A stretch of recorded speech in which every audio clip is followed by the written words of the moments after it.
Father, we need your holy water. We need your right now. I was blinded by temptations, never thought it would be me.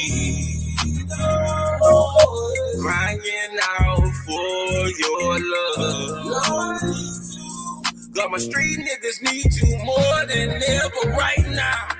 I'm pulling up, I'm rolling up, but it ain't enough to ease my pain.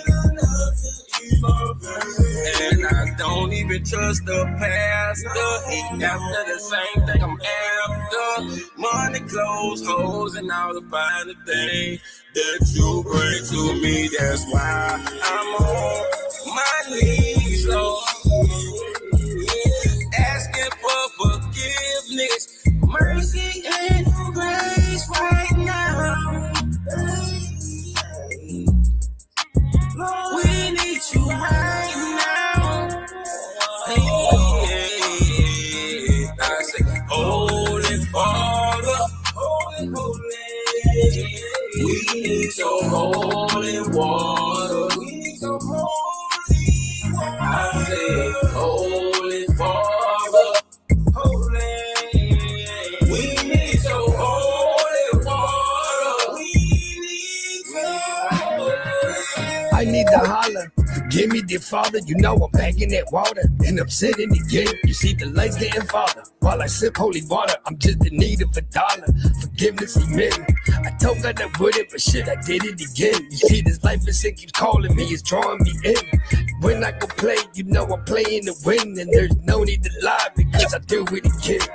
It ain't for me, it's for my son and my daughters, my mama and father, my sister and brother. I do it because I gotta, not because I wanna. So Father, forgive me, I'm back in that water. Welcome everybody to another episode of Bearded Converse. Well, actually Bearded Tabernacle because it's Sunday. Welcome everybody, man. Big ups to everybody for being in the building tonight. How everybody doing? It's the last day of the strong. Well, the first day of the strong. Yesterday was the last. What's going on? How y'all feeling tonight? How everybody feeling, man? Do your boy a favor, man, as you enter the building, hit that like button for your boy.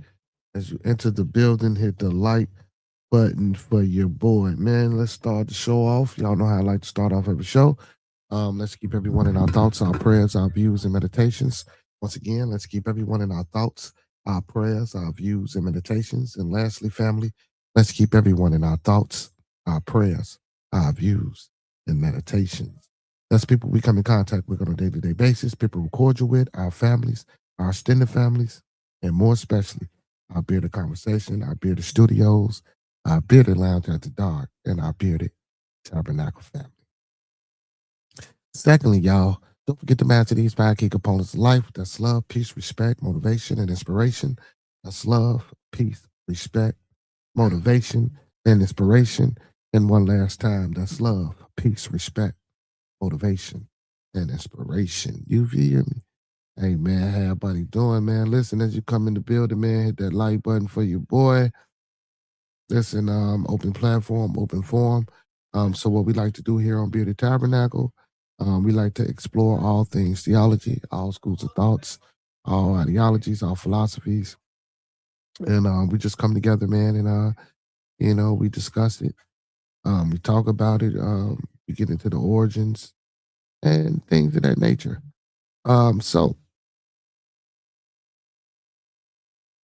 what I want to do is first give a big shout out to all my kings and all my goddesses that's moderators on the channel. Secondly, big ups to all my Twitch and Facebook supporters. Don't forget to give me a like, follow, and a share over there. Secondly, big ups to all my YouTube followers, fans, viewers, and subscribers. Don't forget to like, comment, subscribe, and share the video.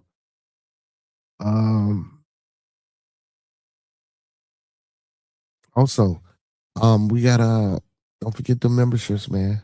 We got that 3 tier membership package, man. You know, starting with that bronze beard, then we got that silver beard, then we got that black beard. So, you know what I'm saying, if y'all want to keep up with, you know what I'm saying, some of the good content that we got going on over here, man, make sure y'all get y'all one. Or if y'all just rock with your boy, man, and y'all want to support, you know what I'm saying? And most definitely, from the bottom of my heart to the top of my mind, I want to let all the people that support me, want to let them know that I appreciate it. It's greatly appreciated. And thank you, thank you, thank you, thank you. But again, get y'all some of the memberships, hit that like button, sub to the channel, share me out. Let YouTube know y'all messing with your boys so I can get in this YouTube algorithm and we can start pushing and promoting the good message you know, that we do around here. Past couple of days it's been, you know what I'm saying? You know, it is what it is. But listen, man, it's good to have fun sometime, man, and engage in some of the activity you feel me that you wouldn't normally engage in. You know what I'm saying? You gotta do things in doses. That's all. You just gotta do them in doses. Um, but now, we're gonna get back to our regularly scheduled programming. And again, so today, we're gonna get into Buddha. You know, last week was pretty interesting. The Zoroastrianism that we got into, and then the 3-part Gnosticism video that we watched or heard the audio to. Those were some good interesting other philosophies, man. And I know, well, the Zoroastrianism, I know a lot of people probably, what I'm saying, unless you're a theist or a person who just studies, other religious um undertakings in history, you wouldn't necessarily know about Zoroastrianism. But again, it was pretty informative. I like, what I'm saying, the video or the audio that was played. You feel me? I think it was pretty insightful, pretty informative.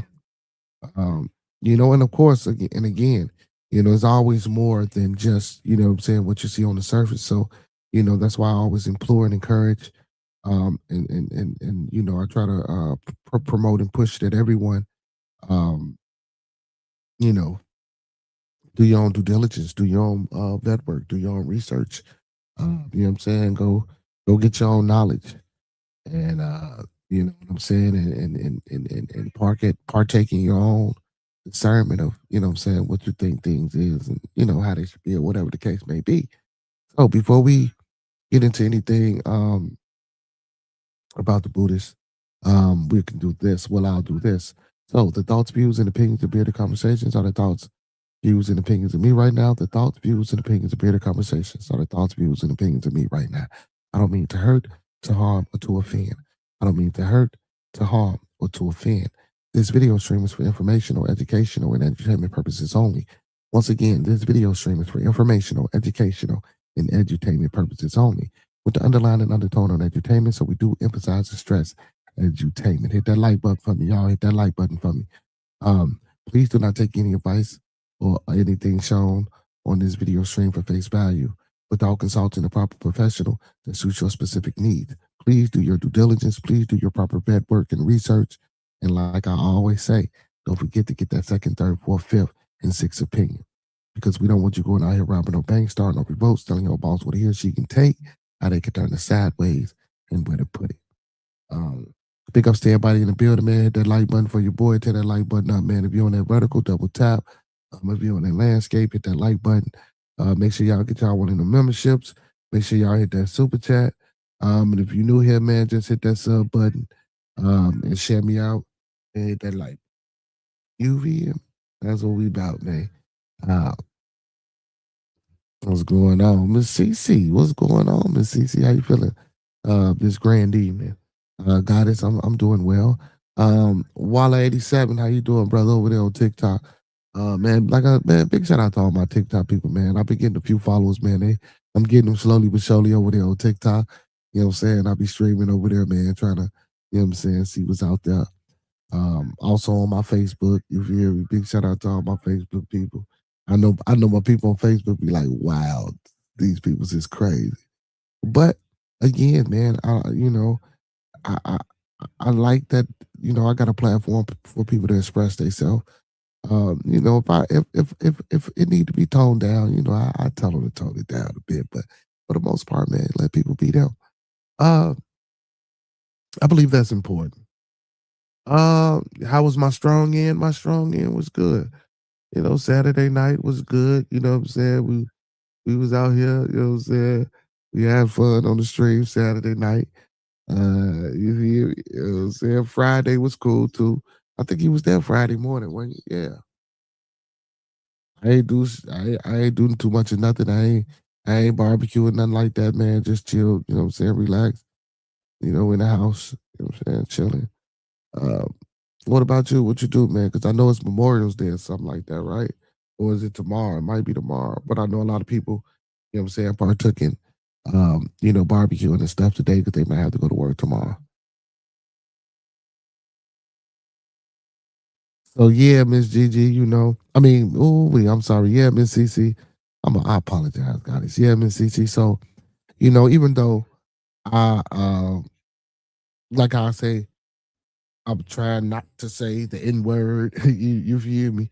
But it tends to happen to slip out sometime, or like how I say, I stop referring to the women's as queens, and I call you guys goddesses now. Um, just due to the old English definition of words. I used to say, peace, love, and blessings to the people. I don't say blessings no more. Because it's a spark mark with blood, or to bless something that's to mark it with blood. Uh, so a lot of these words, a lot of these things, a lot of these energies that we vibrate, resonate, and speak. Um, I'm not going to necessarily say spells, but in a modern day conception of what people will call spells, it's just all about the power of manifestation, the power of words. You know what I'm saying? The power of frequencies and the power of vibrations. You can. That's why when people sing, some people's voices are angelic. Some people have a voice that'll make you tremble inside. You feel me? That's why music is so I believe, not only mentally and physically, but just overall stimulating because of the vibrations, because we all are frequency. You feel me? So we most definitely um, are part of that frequency. And for anyone that thinks you're solid, a solid mass or matter, no, that's not true. You know what I'm saying? You're a light being, you're energy. You always been here. You know, and that's why I like to get into these different schools of thoughts, religions, philosophies, ideologies, um, theistic views, whatever the people would like to call them. It's a deeper meaning and a deeper understanding outside of the things that we don't usually or normally tend to wonder about or think about. And don't get me wrong, I do know some great minds. Cito boy, what's up? I do know some great minds who may necessarily, but everybody don't get off into these type of understandings. And man, look, I don't. So and that's crazy too, because I was just watching two Christian Freemasons debate an anti-Freemason Orthodox Christian. Uh,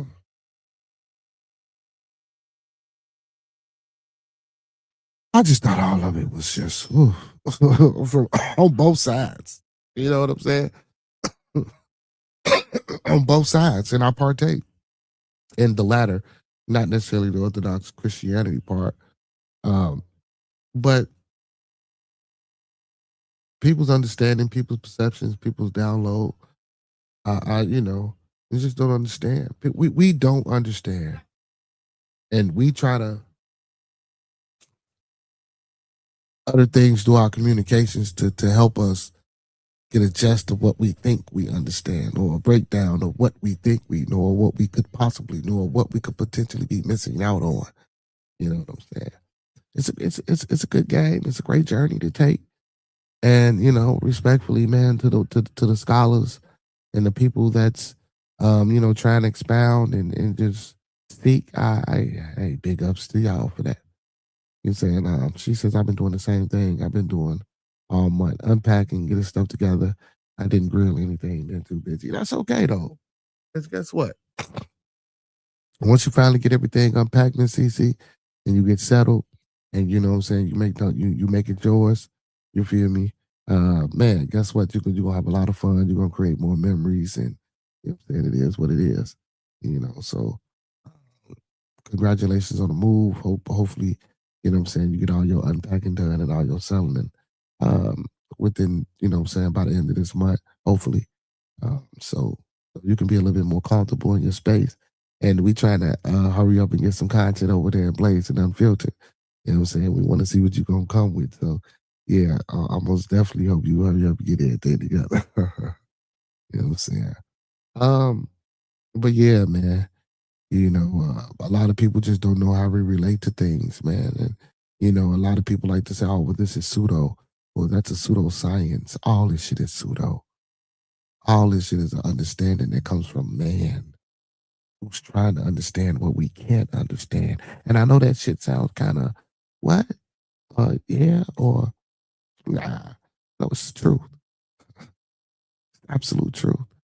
And the sooner we as individuals or as a whole recognize or matter of fact, as soon as we become consciously aware of these things, maybe then and only then um, would life be better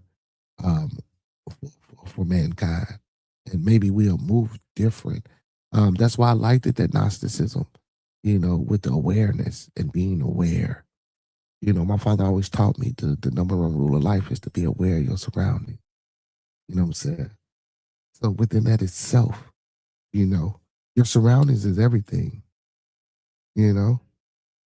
Always.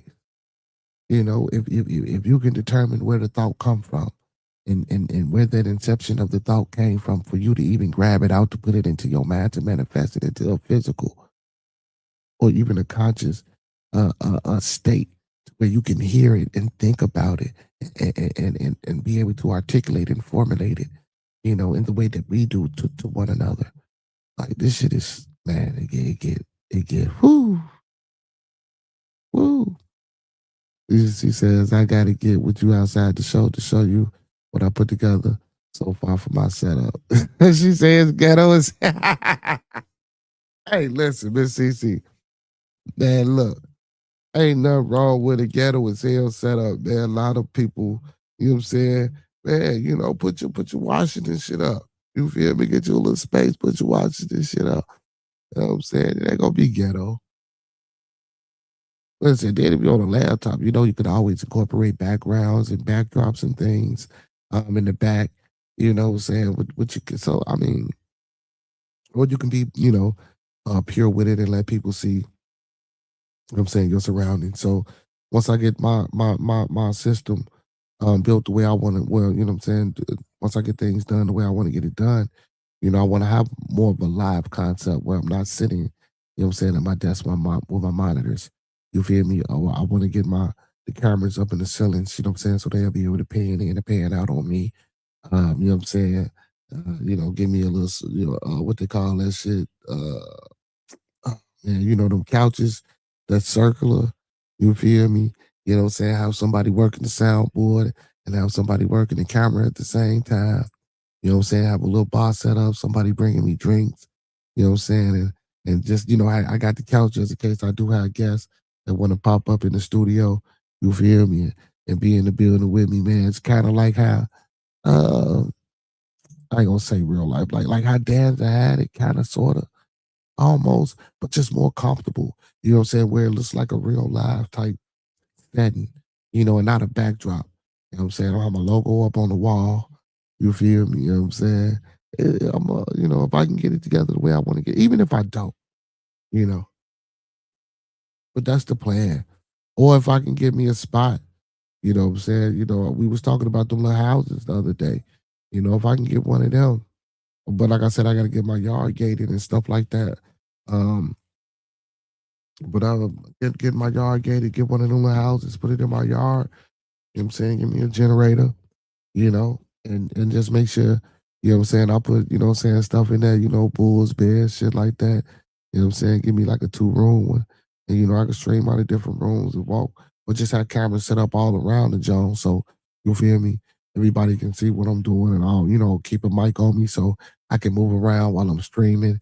What I'm saying? I might be in the kitchen talking to you guys. So, the cameras will always be everywhere unless I, what I'm saying, kill one or something like that if I'm going to the washroom, of course. But yeah, what I'm saying? You know, having these type of thoughts and things like that, man, it's easier for you to manifest. You got to think positive. You got to stay focused, man. You got to stay with it. You feel me? Yeah, so, but I know you're going to get it together. But like you say, yeah, but I'll get it together slowly but surely, and we go be waiting. You say I'm in the closet, not literally, but the room. Um, I'm in this extra room that we use as a shoe closet, as your shoe closet. Yeah, I got some ideas that I want to get together, but you got to have the funds. That's why I need y'all to grab the memberships. That's why I need y'all to share me out. That's why I need y'all to help me get a good old fat YouTube check. Hey, listen, I don't go for what nobody say, man. If you on this thing, man, and you wasting your time, and not to divert from the positivity real quick, but listen, man, a lot of things is about economic improvement, man. We're not gonna sit here and say it ain't. You feel me? Come on, man. Now, that's for people who really, because listen, I didn't see motherfuckers with 100,000 subscribers, bro, and ain't monetized. You feel me? Or I see people with the subscribers that ain't got the watch hours, or got the watch hours that ain't got the subscribers, or it's people that got both. When it's just the type of things that they present, the type of things that they do. You feel me? So I mean, yeah, man. Like outside of just this, man, I want to try. Like I say, man, I want to try to get into some skits and what I'm saying, just bring some different things to y'all, man, and get more into the interviewing processes and find the people what I'm saying, to talk to in the community, and also, man, people that's outside of the community. I'm still with Monk. We still working on this smack water. You feel me? He been busy moving around, so uh, you know, we still gonna try to, what I'm saying, set that up. I got a few people that's big to me, not to the world, but big to their communities, for the things that they do, in their hearts. You feel me? That I, what I'm saying, I'm trying to put some things together for an interview, um, stuff like that, man. Just make it different, man. Uh, just change it up a little bit. Not necessarily change it up a little bit, just but like I say, just what I'm saying, do some different things, man, and bring y'all some different type of content. Because I really want this to be a place for people to come in when you get off work, man. You can relax, you can wind down, come over here and shoot the shit. What I'm saying, get some good learning and have some good fun. All at the same time and listen to some good music. What I'm saying? I want to try to cover um all genres of what we call entertainment or edutainment. You feel me? So yeah. Yeah. But man, I got y'all support, man. Y'all my peoples, man. We gonna help this thing continue to grow, and that's it is what it is. Oh man, hey, big shout out to Monkey, man. He sent me a message to his brother Page. I went over there, man.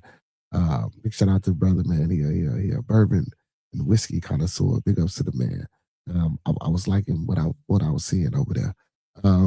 Island Baby, big shout out to Island Baby too, man. Big shout out to Show You Love Podcast, man. Acres on Fofo. You feel me? Big shout out to Gigi the Bushwasher Gamer. Big shout out to Dr. Chocolate. Man, most definitely. Man, Hurricane JW. Big shout out to my Uncle P, man. Big shout out to all my kings and goddesses as moderators. Big shout out to Patrol TV, man. Them Gary boys. Spinning the Block Media, man. Quaalude, could network overdose music. Make sure y'all tap in with all these people, man. Go support them because they support me. You know what I'm saying? Until further notice. Well, I support them until further notice. You feel me? And just a host of slew of others too. And also, man, if you're in the building right now, listen, if you got a channel, man, and you're doing something good with the channel, or you're doing whatever you're doing with your channel, man, put your link in the chat. Big Stacks, what up? So Miss CC, put your link in the chat for me, man, so people can go over there and sub up to Blaze and Unfiltered. Big Stacks, my boy. Hey, man, put your link in the chat so people can come over there and check you out. Hey, Big Stacks, let me ask you a question, man. Hey, question, Big Stacks, Big Stacks. So you in the Austin sector, right? So just a question, and I don't want to harp on this or get too, you know what I'm saying, off into this thing. Hold on, let me see what the goddess say. She say, I wish I knew more people, but I'm an introvert, so not many people that I could put into the show besides my family. But at the same time, I'm being selfish and wanting my peace. That's cool. I mean, and that's okay. Miss Cece. Hey, and you know what? I'll accept that. I can accept that. You know what I'm saying? I do understand. I'm an introvert as well. Believe it or not. Believe it or not, I am an introvert as well. Believe it or not. He said, so I only told my dad about it so far, man. Big ups to Pops too, man. Big ups to Pops. He said, next thing you know, they'll be over here clocking me. Oh my goodness. Big Stacks, you know Dude Pharaoh?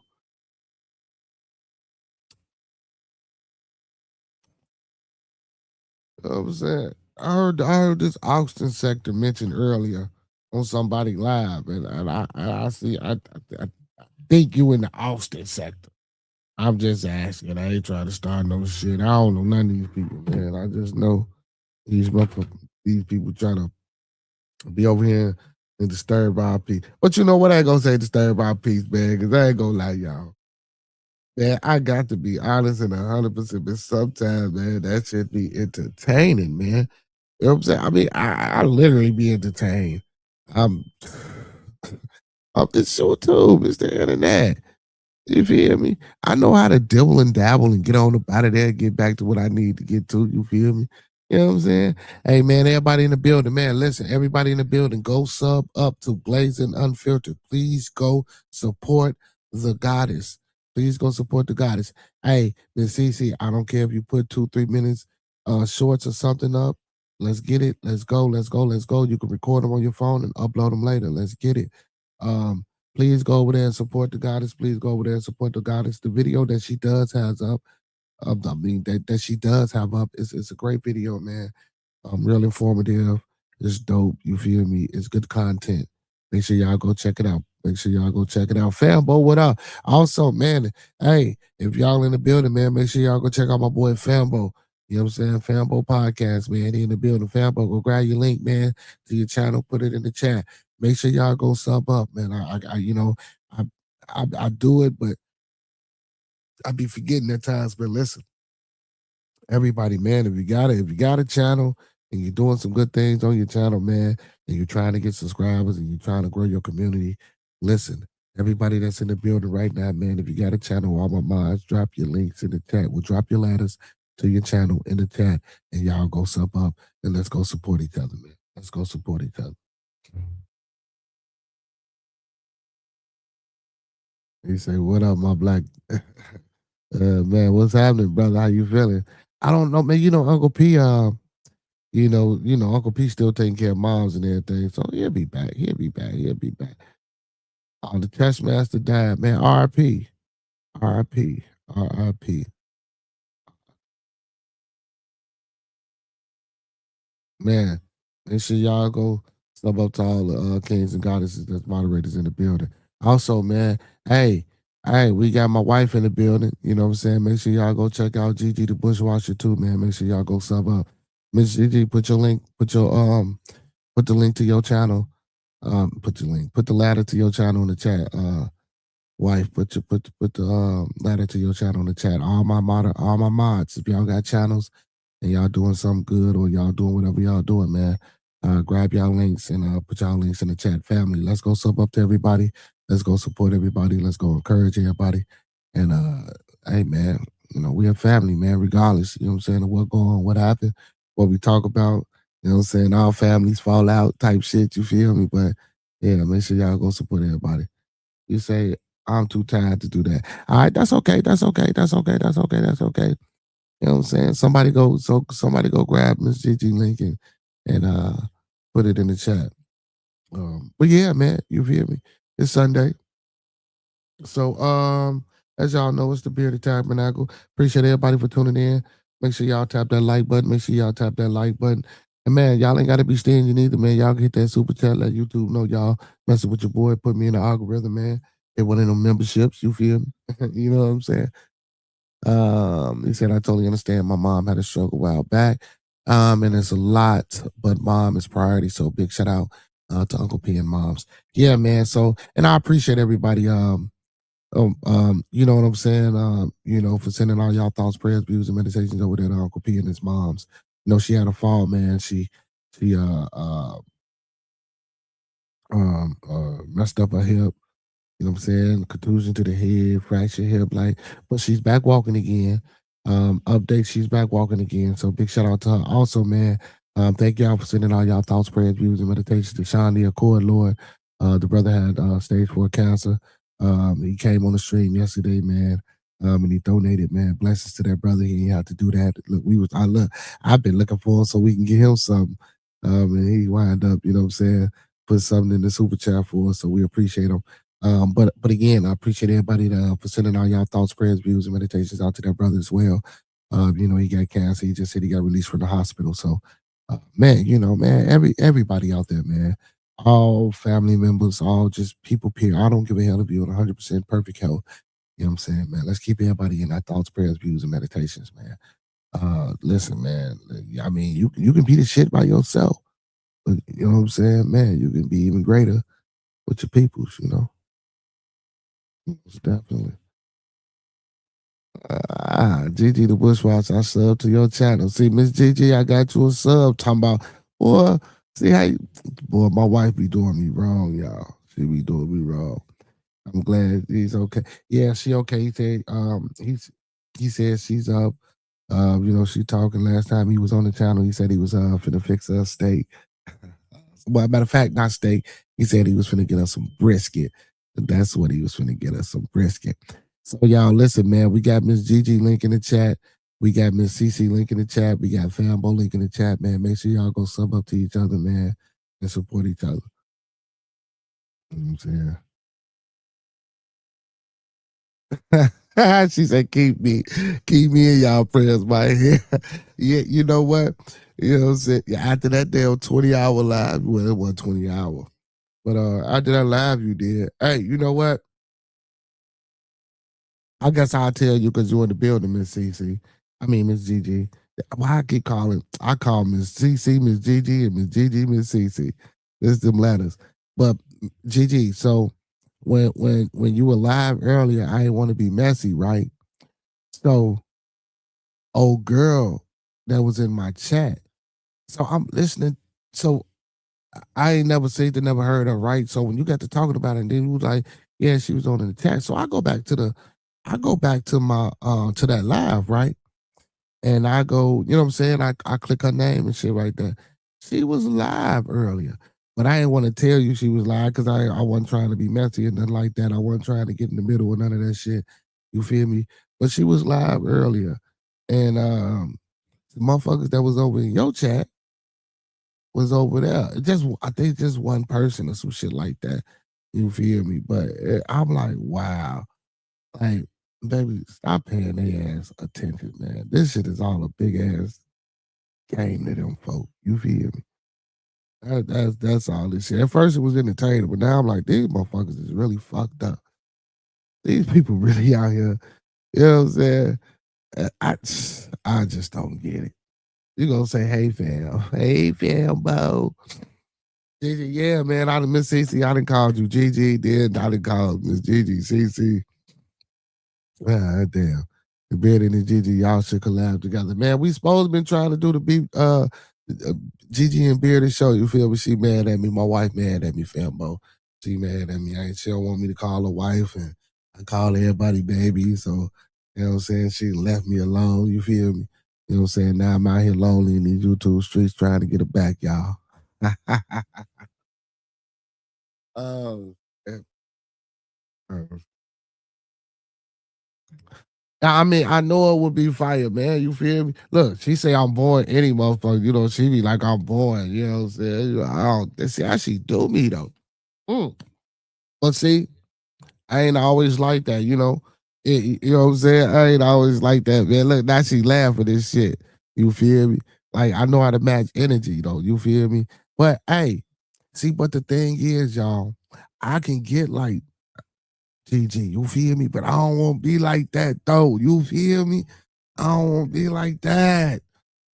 I don't want to be out here in these motherfucking streets just acting a fool and fucking with niggas and taking niggas' things. You feel me? And all this old extra shit. Cause I know, man, listen, like you feel me? But I'm trying to do my little slow grind shit. You know what I'm saying? I'm trying to do it the right way. You know what I'm saying?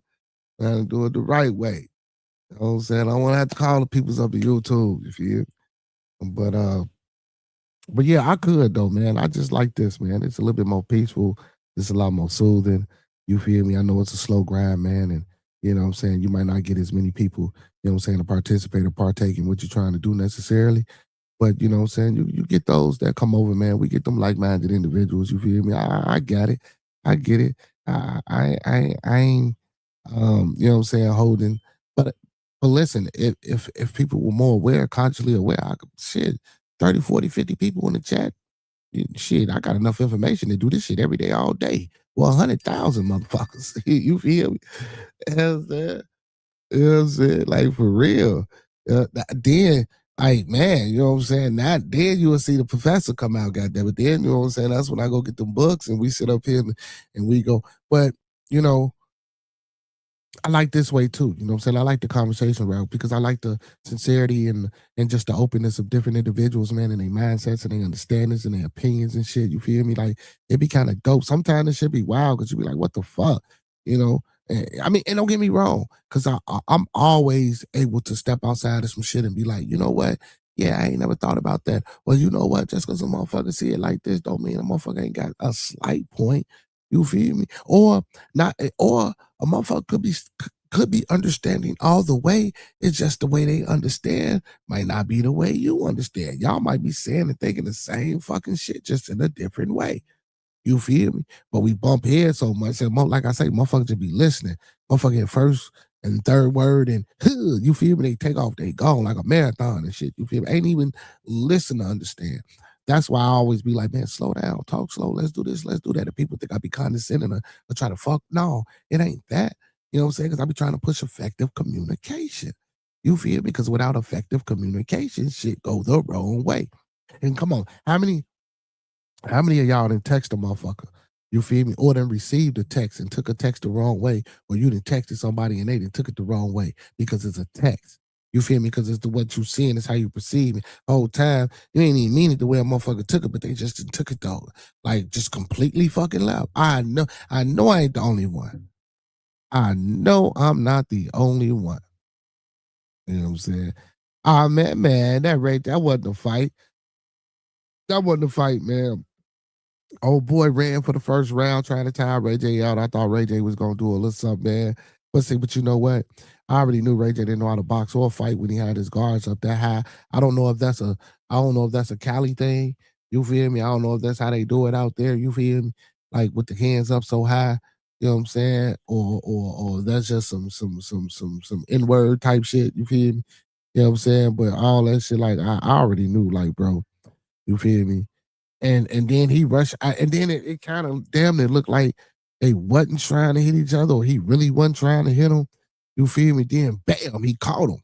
You know, just with one up, boom, put a knot on this shit too. The nigga had a baseball on his head. You feel me? I'm sorry. Ray J had a little baseball on the side of his head. So yeah, man, that one. Then then after that it was Beasley and your boy what's his name, man, that played with Indiana, man. What is his name? Oh, Lance Stevenson. You feel me? And he rear naked choked him, you know what I'm saying, on the ground. But Ray J was there finna blow the bag up. This goofy ass was finna get there and say, man, you knew we wasn't supposed to be doing this, that, and the third, and yada yada, this, that, and the third, and why you do that, man? I can't say nothing because you know what I'm saying. I don't want to mess this up. Like, shut the fuck up, man. He knocked your ass out. Get up. he was probably pissed off because it was a knot on his shit. You feel me? And he wasn't expecting it like that. Maybe he was supposed to whisper in his ear like, "Man, I'm gonna, you know what I'm saying, hood go down type shit." I don't know, but like, yeah, that shit was wild. Ray J got, yeah, that was wild. You know what I'm saying? Hey man, listen, y'all. I appreciate everybody for something to everybody's channel too. I appreciate everybody for something. I don't like talking. I rather talk because I get a better understanding. Right. That's facts, Fambo.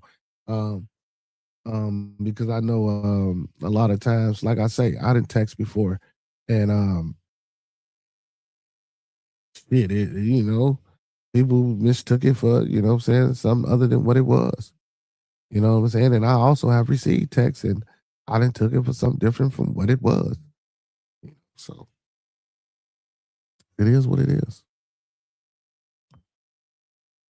Man, so hey man, I appreciate y'all being in the building too, man, for talking with me tonight. So listen, Bobby T, what's going on? How you feeling, Bobby T, in the building, man? Hit that like button.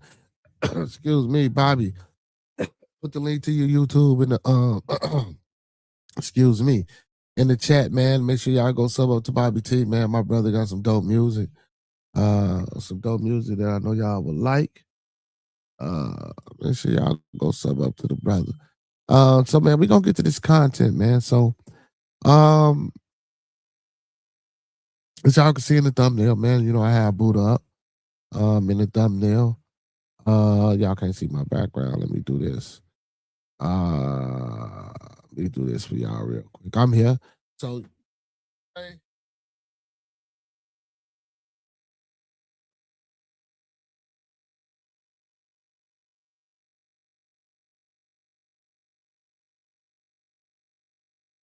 Black Buddha's Black Truth, Africa's Role. Um, so for all you people out there, man, y'all might have heard or you might know about Buddhism or Buddha. You know what I'm saying? To be enlightened and all that good stuff. Ray J said this was janky. We took a L. They said no, we didn't take it. If you took it,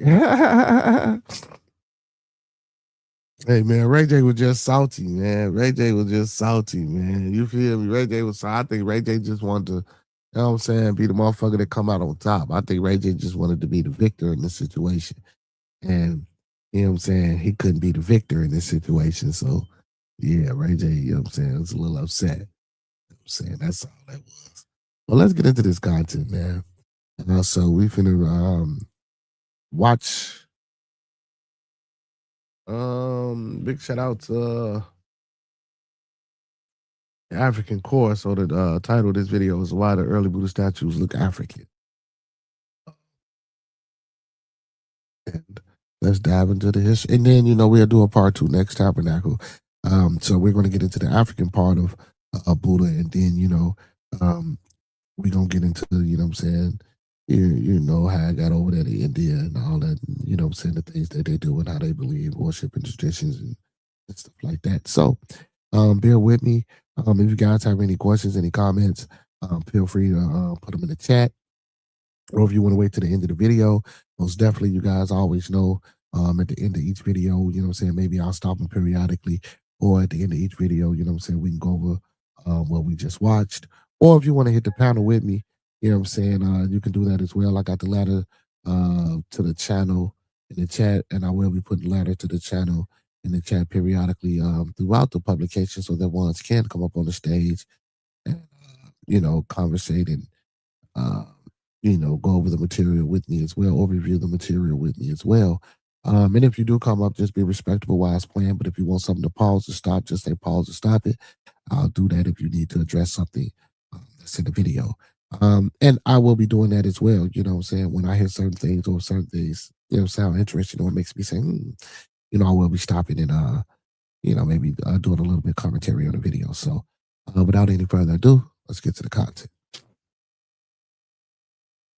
Buddha as pale, smooth, distant, soft eyes, straight nose, silk robes floating in a timeless fog. That image feels ancient, peaceful, neutral, but it's not ancient. It's recent and it's edited. Here's the part they don't lead with. The earliest statues of Buddha do not look East Asian. They don't look European either. They look African. Broad noses, full lips, coiled hair, heavy jaws, thick necks, grounded bodies, Thick stone carved necks. presence. And when people first see They those killing you, statues, man. they don't say, wow, history is complex. They say, why don't they show this exactly? Because the moment you accept that the first Buddha images looked African, a lot of other stories start wobbling. Hey, not only Buddha, not only Buddha. So, um, I also have a video on, um, oh my goodness, I was just watching it. About Catholic priests and I'm saying different Russia, Poland, and different European countries worshiping the Black Madonna as well, and how they were commissioned to be done over and painted over and things like that, and then maybe after 100 years, it became whitewashed. Once they began to change the color and change the things, and you erase things, especially if it's not taught. We don't have any more orators, you know what I'm saying? No one who gives oral traditions, like how the indigenous people, what you would so call an Indian, there's they're not Indians, but, or even from just the diasporas of the continent of Alkebulan or Africa, you feel me? A lot of times, we don't have any orators anymore, or griots. I'm sorry, now I said griots. Griots are the older people, the wiser people who keep the oral traditions and tell the stories handed down from time to time. Just like in ancient times with ancient Freemasonry, that's how you learned. You learned from mouth to ear. You feel me? You wasn't allowed to have a manuscript or a book, or the only mark that you were able to make was the mark that you put upon your work in order to get paid your wages. But anyway, that's another thing. But yeah, man. So, but I just wanted to say that to relate to this, because like you say, this is how it started, but that's now how it is now. And again, we'll get into, like I say, next Sunday, uh, the Indian part of all this shit. Let's continue. Stories about who spread knowledge, who traveled, who taught who gets to be seen as spiritual, philosophical, universal, and who gets locked into the background as primitive. You ever notice how spiritual greatness is always allowed to be Asian or a European, but rarely African? That's not an accident. That's design. Let's get something straight before they twist it. This isn't about claiming Buddha was born in Africa. He wasn't. Siddhartha Gautama was born in the subcontinent. Period. But statues are not birth certificates. Statues are cultural mirrors. They tell you who is doing the carving, who controls the image, and who they think embodies wisdom. And the first people who carved Buddha carved him dark. See, and also for the people to know, Indians consider themselves Asians, and India is Southeast Asia. Actually, it's in South. Like India is part of. You know what I'm saying? What else? India and God dog it. So like people from Pakistan and stuff, like if you ask them where they're from, they tell you they're descendants of Asia. You know what I'm saying? They're descendants of Asia. So I mean, hey, listen, I don't know right off the top of my head how the invasion conquered certain territorial, how that went right now. But I can do a little digging and most definitely, you know what I'm saying, we can get into that. He said the original Buddha was black, stemmed from historical, artistic, and cultural context. Let's get back into the video. Not symbolically, not metaphorically, visually. Stone doesn't lie easily. The earliest Buddha representations come out of Gandhara and Mathura, regions sitting at the crossroads of Africa, Central Asia, India, and the Mediterranean world. Trade routes ran through there like arteries: gold, ideas, mathematics, astronomy, spiritual systems, people. This wasn't an isolated village. This was a global junction. And here's where it gets spicy. Before Buddha was ever carved in human form, he wasn't shown at all. Early Buddhism avoided depicting him physically. They use symbols, footprints, trees, wheels, empty thrones. Why? Because once you carve a face, you lock an image. And once you lock an image, you lock power. So when they finally did start carving Buddha as a man, they carved what they knew, what they respected, what already represented authority, spirituality, and intellectual gravity. And in the ancient world, that look wasn't pale. Africa, especially Nubia, Kush, Ethiopia, and Egypt, had already set the global standard for sacred imagery. Dark stone figures, coiled hair, elongated features, calm expressions, stillness that radiated control, priests, sages, lawgivers, astronomers. That visual language traveled, and when Buddhism began spreading outward, it didn't travel alone. It moved along routes already dominated by African and Afro-Asiatic influence, maritime paths, overland caravans, monastic networks. So when early sculptors asked themselves, what does enlightenment look like? They didn't imagine porcelain. They imagined earth.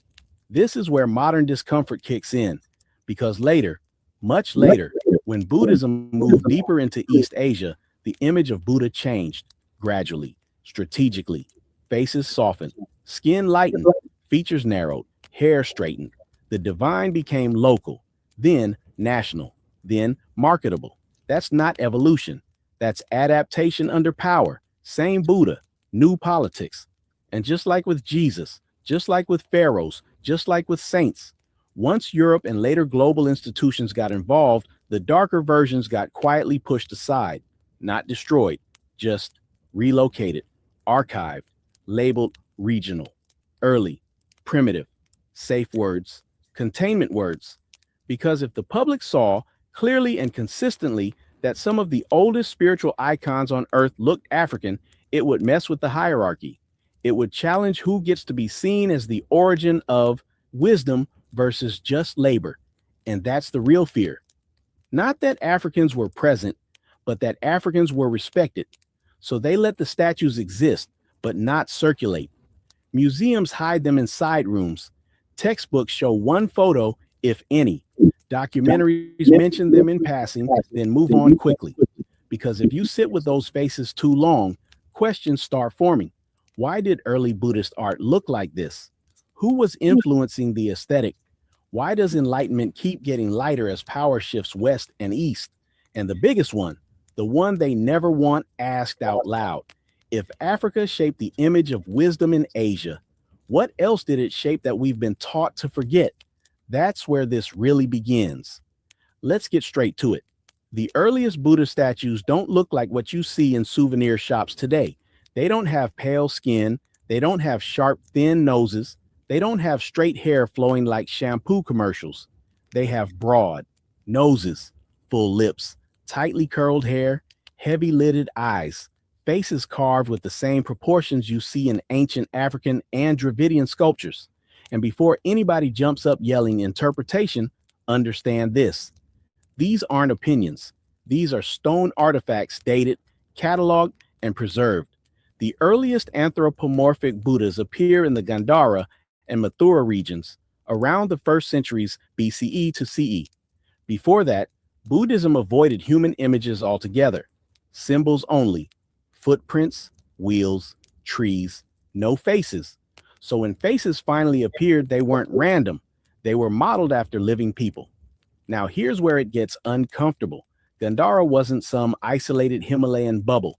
It sat at the crossroads of Africa, Asia, and the Mediterranean world. Trade routes, pilgrims, scholars, sailors, monks.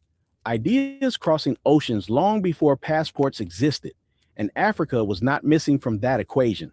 East Africa had direct maritime trade with India for thousands of years. The Red Sea, the Arabian Sea, monsoon winds mapped and mastered by African and Afro-Asiatic sailors. This isn't fringe. This is basic ancient navigation, which means African presence in South Asia wasn't rare. It was normal. In India, these Africans were called Siddhis, Habshis, Zanj. Different names, same roots. Some were soldiers, some were administrators, some were monks, some were spiritual teachers. And artists don't carve gods from abstractions. They carve what they see. Look closely at early Buddha heads from Mathura. The hair isn't straight, it's textured, coiled, sometimes described as snail shell curls. But snail shell is a polite way of avoiding a simpler word, kinky. That texture didn't come from Greek statues, Greek hair flows, African hair coils. Then there's the lips, not thin, not tight, full, rounded, expressive. The nose, wide bridge, broad nostrils, built for breath, not marble symmetry. These features appear again and again in early Buddhist art, across regions, across centuries, until something changes. And that change lines up with power. As Buddhism spreads north and east into Central Asia, China, Korea, Japan, the Buddha's face starts shifting. Gradually, quietly, skin lightens, features narrow, hair smooths. The body becomes more ethereal, less grounded. Why? Because the image of enlightenment was being localized, translated, rebranded, just like history always is. But the earliest versions don't lie because they weren't trying to sell anything yet. They weren't trying to fit into imperial aesthetics. They weren't trying to make emperors comfortable.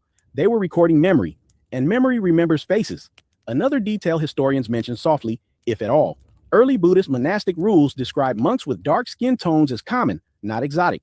There is no shock, no commentary, which tells you everything. When something is normal, it doesn't get footnotes. And let's talk about the elephant they avoid completely. The Buddha himself was born in the Shakya clan in a region that ancient texts describe as dark skinned, not metaphorically, literally. The same texts contrast them with lighter northern groups. Early Chinese pilgrims who traveled to India didn't describe the Buddha as pale. They described the people as dark, the sun intense, the land brown and black with life. But later artists weren't carving for pilgrims. They were carving for courts, and courts prefer mirrors, not windows. So over time, the Buddha became less historical and more symbolic, a blank canvas for whoever held the chisel. That's how whiteness creeps into stone without ever announcing itself, not through argument, through repetition. Now ask yourself something simple. If early Buddhist statues looked African and later ones don't, what changed? The Buddha didn't. Power did. And once power decides what enlightenment looks like, it also decides what it never looked like. So the question isn't whether those early statues resemble Africans. That part is carved in stone. The real question is why you were never shown those versions first, and what else got reshaped when the face of wisdom changed. Because once you see that shift, you start noticing it everywhere. So who controlled the chisels, and what were they afraid you'd recognize if the original faces stayed visible? This is where the conversation gets uncomfortable. Not mystical, not symbolic, but physical. Stone, faces, bodies, proportions.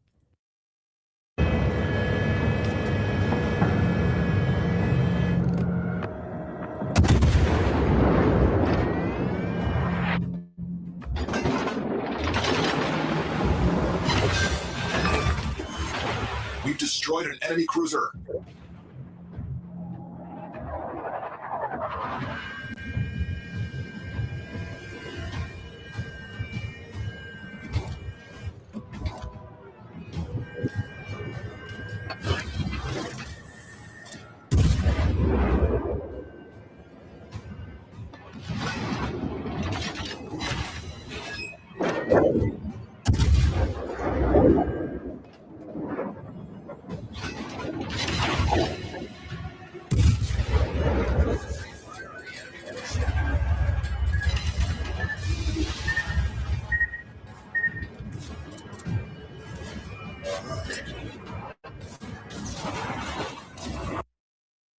Because before doctrines spread, before texts were translated, before empires sanitized imagery, Buddhism had a look.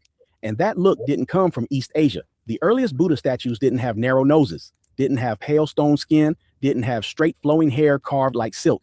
They had broad noses, full lips, coiled hair, thick necks, powerful jaws, the kind of features you see carved along the Nile, not floating in porcelain temples centuries later. And this isn't opinion. This is archaeology. The earliest human representations of the Buddha emerge in two regions, Gandhara and Mathura, northern India, Kushan Empire territory, crossroads zones, trade-heavy, African, Persian, Central Asian, and Indian interaction points, not isolated monasteries, not closed cultures, busy corridors of people and ideas.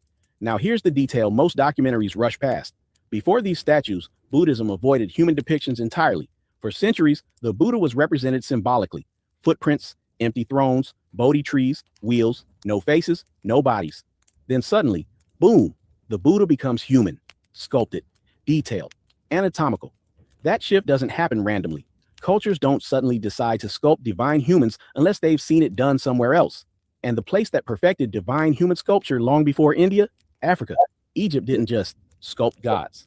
They standardized the divine body, proportions, postures, calm facial authority, the serene gaze, shoulders squared, spine straight, timeless stillness. The same posture you see in early Buddha statues.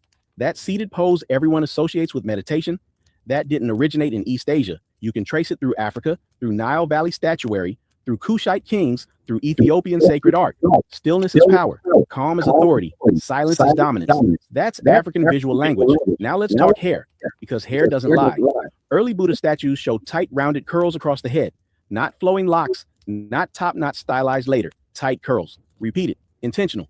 And scholars call them snail shells to avoid saying what they resemble. But nobody carves hundreds of snails onto a head unless they're avoiding a simpler explanation. Those curls mirror African hair texture, period. Later Asian depictions stretch and stylize them, smooth them, elongate them. But the originals, they're unmistakable. You can compare them side by side with African statuary from Nubia and Kush and see the same sculptural logic. And then there's the nose.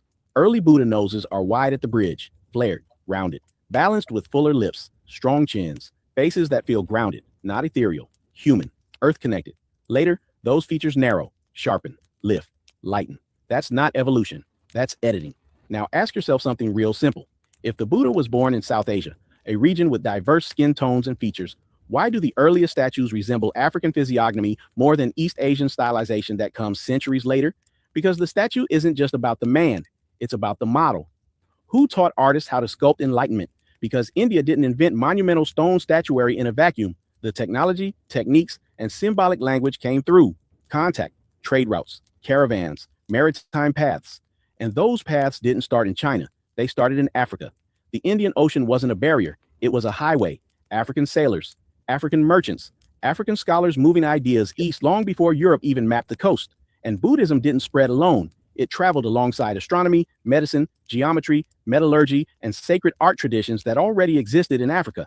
So when Buddhism needed a body, a visual anchor for devotion, it reached into a visual language that already knew how to represent divine calm in human form. That's why the earliest Buddha statues feel heavy, grounded, anchored. They don't float, they sit, they rule space. That's African sculptural authority. And here's the part museums don't love highlighting. The Kushan Empire, which funded and standardized early Buddha imagery, ruled over territories connected directly to African trade networks, gold, ivory, stone, ideas. This wasn't isolated India. This was global, which means when historians say the Buddha statues just evolved locally, they're simplifying on purpose, because admitting African visual influence forces a bigger admission that Africa wasn't just feeding the world resources, it was feeding it symbols, aesthetics, ways of seeing divinity. And once you admit that, the timeline breaks, because suddenly Africa isn't behind Asia. Africa isn't behind Europe. Africa is earlier, and that terrifies curated history. So the question isn't whether Buddha statues look African. The real question is why the earliest ones do, and why later versions work so hard to make you forget. What else was smoothed out when the Buddha's face was rewritten? They'll tell you Buddha wasn't meant to be shown at all, that early Buddhism avoided human images, that statues came. Also, it's kind of like similar with the same thing about with the Egyptians. So now they're trying to say Egyptians are Arabs and European people, and they trying to, you know what I'm saying, do away in this band that Egyptians were ever even, you know what I'm saying, dark or hued complexion individuals. So, I mean, we know what it is, man. We know it's all about whitewashing history. Later, that's half true and half a shield, because when the Buddha finally does appear in human form, the features are not vague. They are not neutral. They are not accidental. Broad nose, full lips, tightly curled hair rendered as snail shell coils, elongated earlobes, dark stone, heavy presence, grounded posture. These aren't Asian defaults. These are specific traits, and they show up consistently in the earliest Buddha statues we have. Let's talk Gandhara, northern India, present-day Pakistan and Afghanistan, crossroads of trade, Greek influence, Persian movement, African sailors and merchants passing through the Indian Ocean world long before modern timelines want to admit. This is where the first anthropomorphic Buddhas appear around the 1st century BCE to 1st century CE. And here's the thing they never say cleanly. Even when Greek artistic techniques are present, drapery, realism, proportion, the face doesn't follow Greek norms. It doesn't look Mediterranean European. It doesn't look East Asian. It looks Southern. It looks African adjacent. That's not opinion. That's comparative anatomy. Early scholars noticed it too. They just didn't like where it led, so they used softer language, indigenous features, stylized abstraction, local physiognomy, translation. Real quick. Anthropomorphic. Anthropomorphic refers to the attributions of human characteristics, emotions, behaviors, or physical form to non-human entities, derived from the Greek word anthropos, human, and morph, shape. It describes things that look or act like people, even though they aren't. Anthropomorphic. Let's continue. Don't ask too many questions, because if you do, you run into a problem. The Buddha, historically, lived in a region connected by deep trade networks to Africa, not hypothetically, documented. The Indian Ocean wasn't a barrier, it was a highway. Africans, particularly from the Horn of Africa, were present in South Asia for centuries. Merchants, sailors, soldiers, scholars, communities. The Greeks wrote about them. Arab records mentioned them. Indian texts acknowledge them. But modern Buddhist art history, quiet. Because once you accept African presence in the region, the statues stop looking mysterious. They start looking representational. Now, let's go deeper. Before the Buddha was depicted, other spiritual figures were shown: yakshas, guardians, sages. And guess what? Many of them also carry African features. Same lips, same noses, same hair texture. So when artists finally choose to depict the Buddha, they don't invent a new face. They use a familiar one. That matters, because religious imagery is never random. You don't model enlightenment on a face your audience doesn't recognize or respect. You choose authority. You choose presence. You choose a face that already carries spiritual weight. So ask yourself, why did that face already carry authority in the region? Now zoom out. When Buddhism spreads east into China, Korea, and Japan, the Buddha's appearance starts to change, gradually, strategically. Features soften, skin lightens, hair loosens, faces become more local. Not because the Buddha changed, but because power did. Religions adapt to survive, images adapt to rule, but the earliest versions, they preserve the original imprint, and those originals don't align with the later narrative, another detail they avoid. The Ushnesha, that cranial bump on Buddha statues, is often framed as symbolic wisdom, but in early art, it resembles tightly coiled hair styled upward. Not a helmet, not a crown. Hair matters. Across ancient cultures, hair texture is one of the most preserved markers of identity in sculpture. Artists don't accidentally carve curls, they choose them, and they carve them again and again and again until the style spread and got abstracted, but the origin stayed buried. Now here's where things get uncomfortable for modern storytelling. If early Buddha imagery reflects African features, then African presence in early Buddhism isn't fringe, it's foundational. And that forces a rethink of spiritual lineage. Not Africa influenced Asia later, but Africa was already in the room, already trading, already teaching, already shaping aesthetics and philosophy, which means the story of Buddhism as a purely isolated Asian tradition collapses. It becomes global, interconnected, messy. And global stories don't sit well with hierarchies, because once you admit that Africans weren't just labor or background figures, but spiritual and cultural contributors, you can't keep the same mental map. That's why museums label early Buddhas by region, not appearance. That's why textbooks talk about style instead of face. That's why they show you the later, lighter statues first. It's curation, not coincidence. And here's the real twist. No one had to erase African-looking Buddhas aggressively.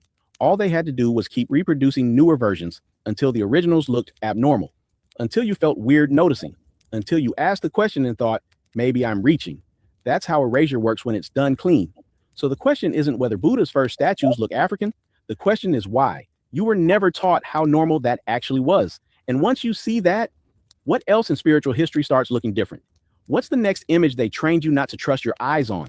They'll tell you Buddha was never depicted at all in the beginning, that early Buddhism avoided images, that statues came later once art matured. That's half true. And the half they leave out matters, because when Buddha does appear in physical form for the first time, it's not in China, not Japan, not Thailand. It's in Gandhara, a crossroads region sitting between Africa, India, Persia, and the Greek world. And the earliest statues don't look East Asian.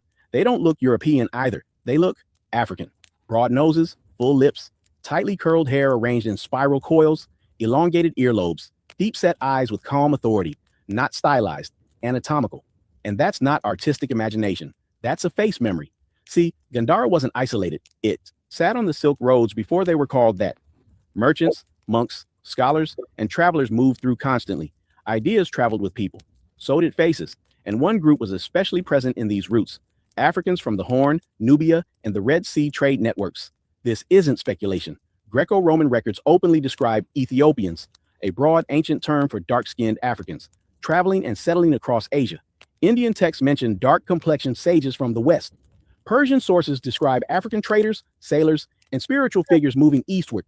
So when early Buddhist artists finally decided to give Buddha a form, they didn't invent one. They drew from what they already knew, and what they knew looked African. Here's where the discomfort starts. Later Buddhist traditions will insist Buddha was Indian.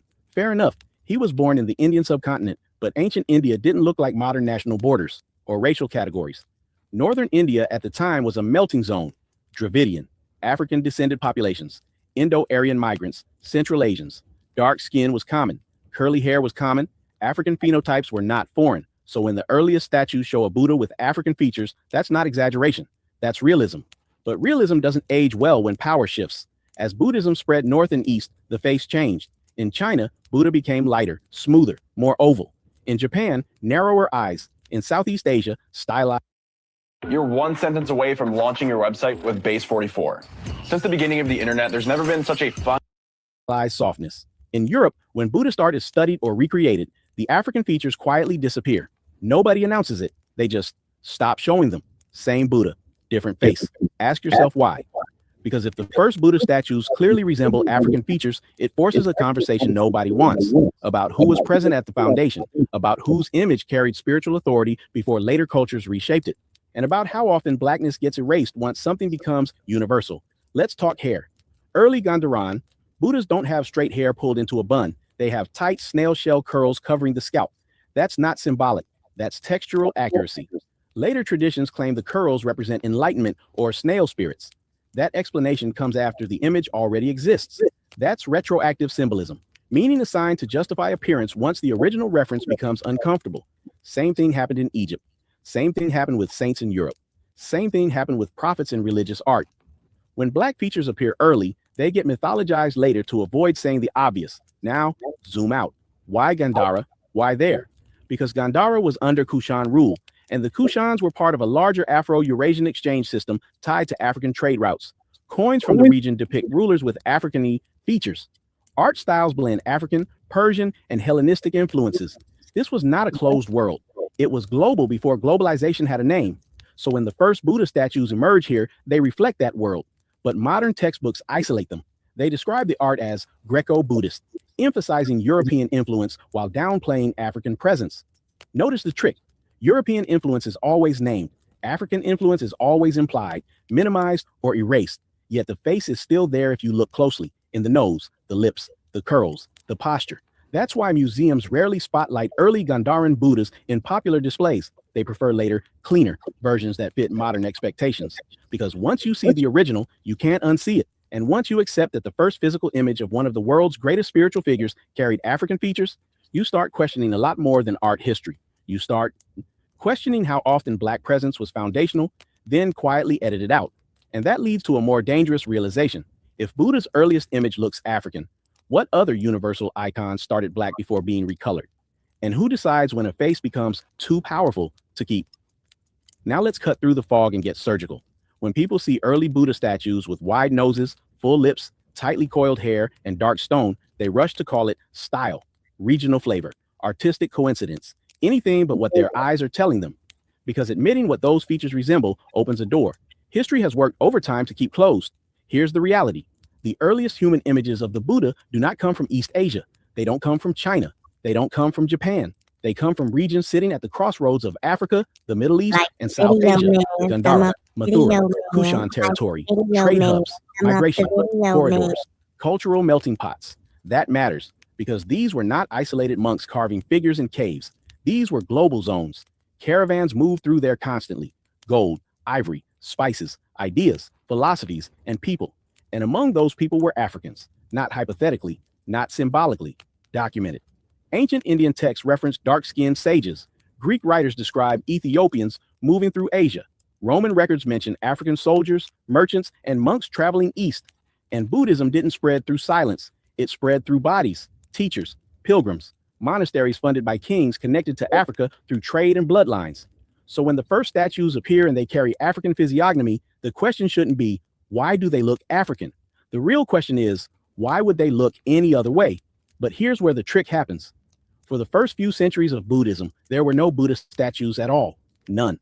The Sagasiti, Buddha was represented symbolically. Footprints, wheels, empty thrones.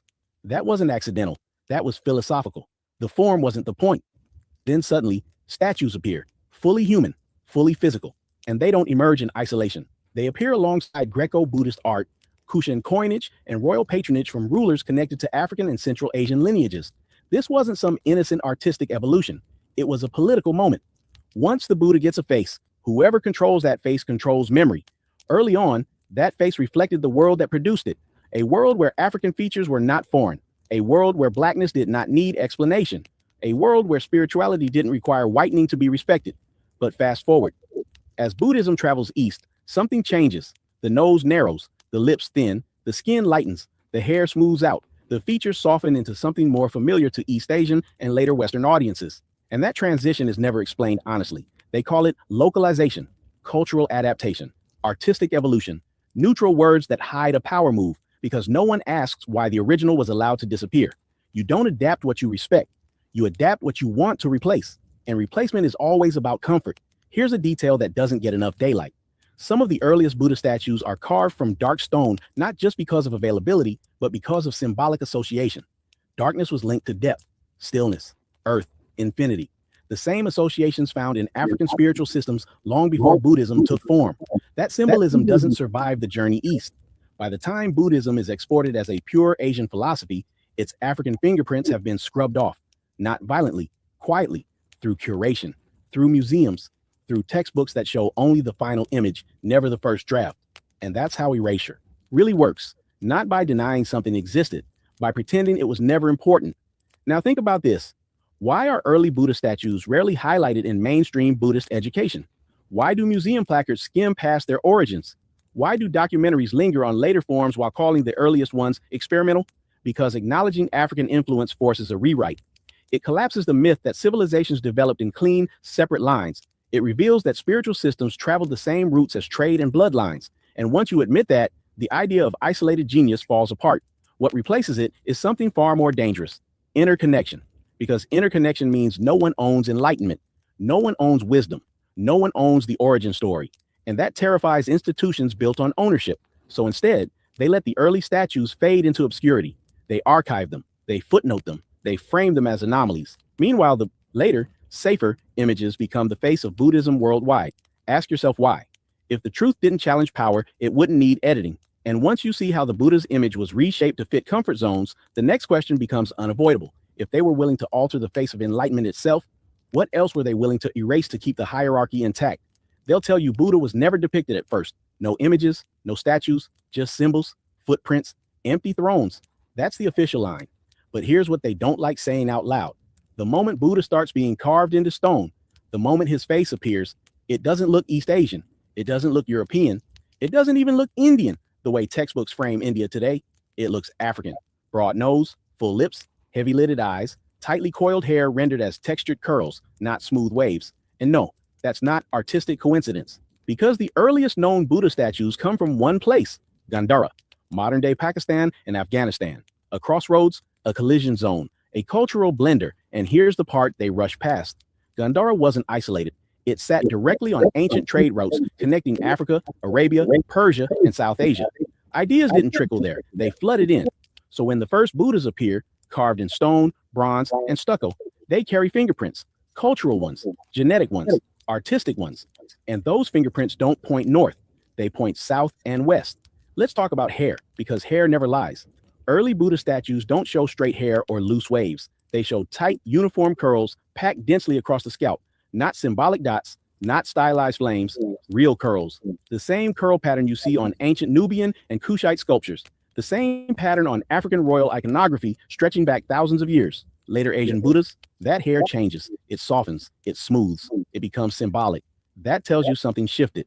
Now look at facial structure. Early Buddhas have wide nasal bridges, thick lips, rounded jawlines, heavy cheekbones. These are not accidental choices in stone carving. Stone exaggerates features. Artists choose what to emphasize. So why emphasize African features? Because artists don't invent faces out of thin air. They carve what they see or what they've been taught to revere. And here's where it gets uncomfortable. Before Buddhism spreads east into China and Japan, before it's filtered through local aesthetics, it passes through African influence zones. Egypt had long-standing contact with India through the Red Sea.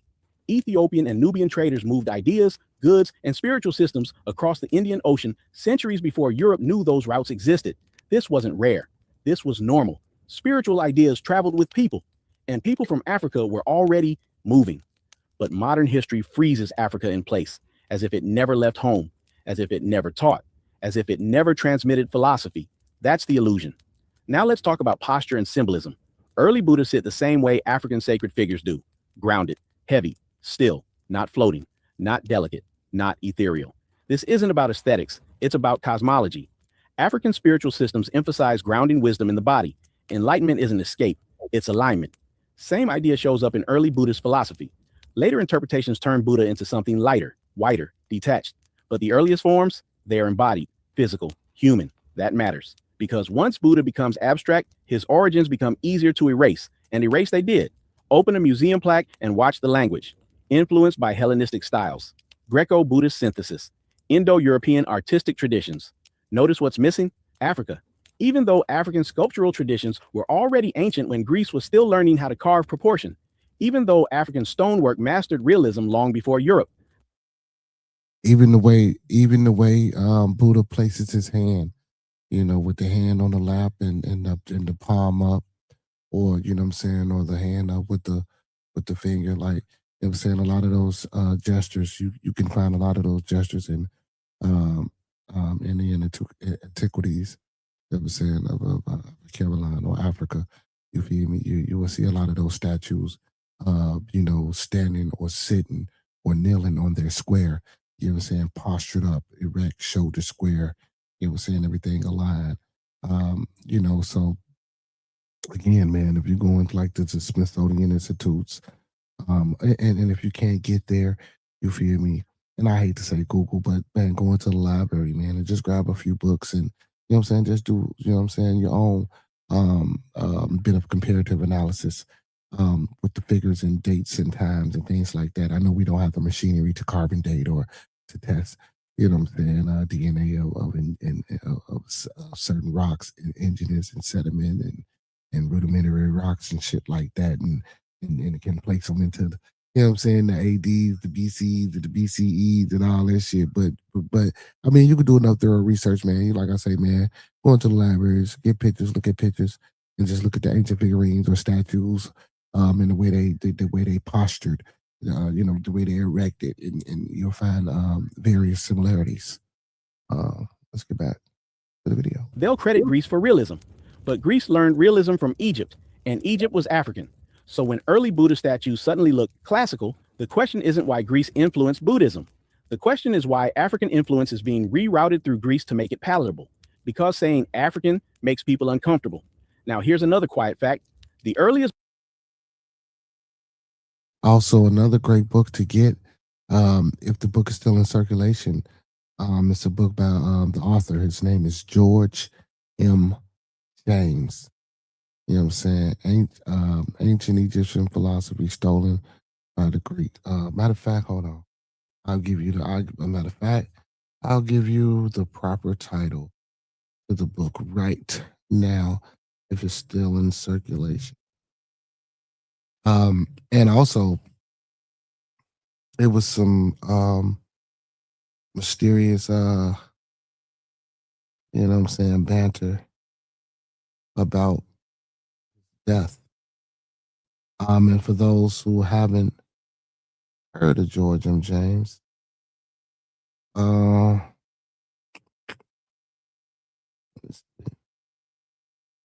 was a historian. So he was a Guyanese American historian and author known for his 1954 book. Excuse me. Excuse me. The book, which is sorry, once again, known for his 1954 book, which the one that I'm referencing you guys to go check out is called Stolen Legacy, which argues that Greek philosophy and religion originated in ancient Egypt.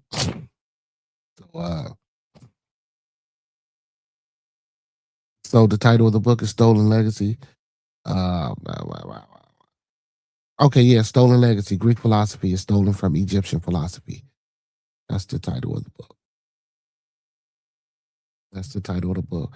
And the author is George M. James. So if you guys get a chance, I think let me see. Let's do this. Cause the book isn't expensive. It's not inexpensive. The book is like anywhere between $8 to $20. $8 to $15. Get the book for $8, $9, $12, $11. It depends on the type of copy. Or you can get it audible. So yeah, man, make sure y'all tap in and grab that, man. I just wanted to make that reference to you guys because like he said, you know, in order to make Buddha acceptable and palatable, you know, they had to they marketed through the Greek.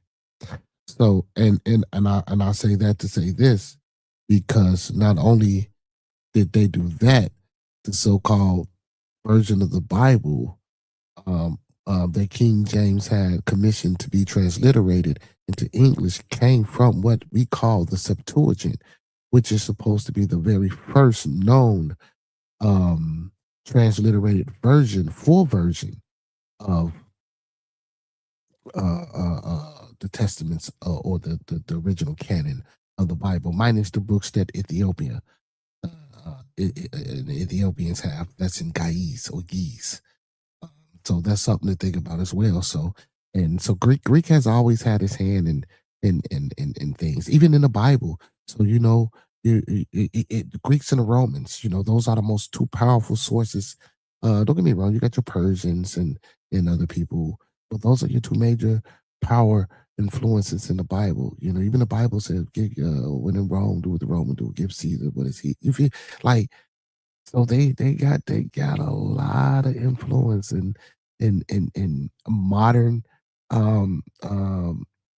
understanding and conception of what theology is and theism is and spiritualism is, even with Catholicism and just all of this. So, you know, again, I appreciate everybody for pulling up to the Bearded Tabernacle, man. We're just exploring and diving into, you know what I'm saying, all different types of things that have anything to do with the school of thought. So again, hit that like button. Appreciate y'all for sliding. Let's get back to the content. Buddha statues were created centuries after Buddha lived, meaning his image was reconstructed from memory, oral tradition, and cultural reference points. So whose reference points dominated? Not East Asia yet, not Europe yet. The regions shaping Buddhism's first visual identity were dark-skinned, trade-connected, African-influenced cultures. That doesn't mean Buddha was African by passport. It means the world that first imagined his face was not the world they show you now. And faces matter, because whoever controls the face controls the story. Once Buddhism spreads east, Buddha's features change to match local populations. Once it spreads west, he disappears altogether. And the earliest version, the one closest to the source, gets quietly relabeled as ambiguous. That word does a lot of work. Ambiguous means don't ask. Ambiguous means keep moving. Ambiguous means this might disrupt something. So let me ask you something simple. If the earliest Buddha statues don't look like the later ones, and they don't look like Europeans, and they don't look like modern East Asians, then who do they look like? And why does that question make museums nervous? By now, the pattern should be loud. Whenever African features appear at the origin point of a global tradition, the story gets blurry, dates get debated, names get softened. Influence becomes coincidence, and suddenly, nobody wants to talk about faces anymore. So let's talk about faces. Early Buddha statues, not the later polished East Asian versions, show traits that don't line up with the fantasy people were taught. Full lips, broad noses, heavy-lidded eyes, thick coiled hair rendered as tight curls, not flowing waves, not metaphorically, literally carved that way. This isn't interpretation, it's stone. The earliest human images of the Buddha emerge in the Gandhara and Mathura regions. And here's the part they slide past fast. Those regions sat at the crossroads of Africa, Central Asia, and South Asia. Trade routes, pilgrimage routes, military routes, idea highways. People didn't just pass through, they settled, they taught, They married, they left marks. Now pause. Ask yourself something simple. If artists were inventing a face from imagination, why choose features that later societies would spin? Centuries erasing. Why not make him look like the local elite? Why not flatter power? Because they weren't inventing, they were recording, and recording a memory that predates the statues themselves. Before Buddha was carved, he was described, and the earliest descriptions don't read like poetry. They read like observations. Dark complexion, woolly hair, long arms, physical markers associated with ascetics who came from outside the caste hierarchy. Outside. Now zoom out. Long before Buddhism spread east, Africans were already present across the Indian Ocean world, not hypothetically, documented. The city, the Habshi, African navigators, soldiers, monks, scholars moving between East Africa, Arabia, India, and Southeast Asia. These weren't rare anomalies. They were communities. And spiritual transmission follows movement, always has. The Indian Ocean wasn't a barrier. It was a bridge, a black bridge. So when Buddhism begins absorbing visual form, it pulls from what's familiar in sacred memory, not what will later be politically convenient. That's why early Buddhists don't look imperial. They look grounded, earthy, ascetic, unpolished, African coded. Here's another quiet detail. Early Buddha statues don't emphasize whiteness, no glowing skin, no ethereal perfection. The emphasis is on stillness, discipline, physical gravity. The body as a vessel shaped by years of meditation, fasting, walking, teaching. That aesthetic mirrors African spiritual sculpture more than East Asian court art. Compare them side by side. African ascetic statues and early Buddhas share posture, proportion, seriousness, no excess, no softness, power through restraint. That's not accidental. That's a shared philosophy of the body as a spiritual instrument, not a decoration. Now here comes the shift. As Buddhism moves east and north, the face changes, gradually, strategically, noses narrow, lips thin. I kept seeing people talk about these free phones from AirTalk, so I gave it a try, and they really Enlightens, hair softens into waves. The Buddha becomes less human, more divine, more palatable to new ruling classes, and suddenly the original statues are labeled regional variations, or worse, primitive styles. Primitive. Funny how primitive always seems to describe the version that looks the most African. And here's where psychology kicks in. Once an image is standardized, earlier versions become invisible. Museums spotlight the later forms. Textbooks show the cleaner faces. The African-looking Buddhas get pushed into footnotes, storage rooms, or specialized journals nobody reads. Not destroyed, just sidelined. That's how erasure works when it wants to look innocent. But the stone doesn't forget. Even today, archaeologists acknowledge that early Buddhist art was heavily influenced by foreign populations. They just stopped short of saying who those foreigners were. Because once you say African, you have to answer why African spiritual aesthetics were present at the birth of one of the world's largest religions.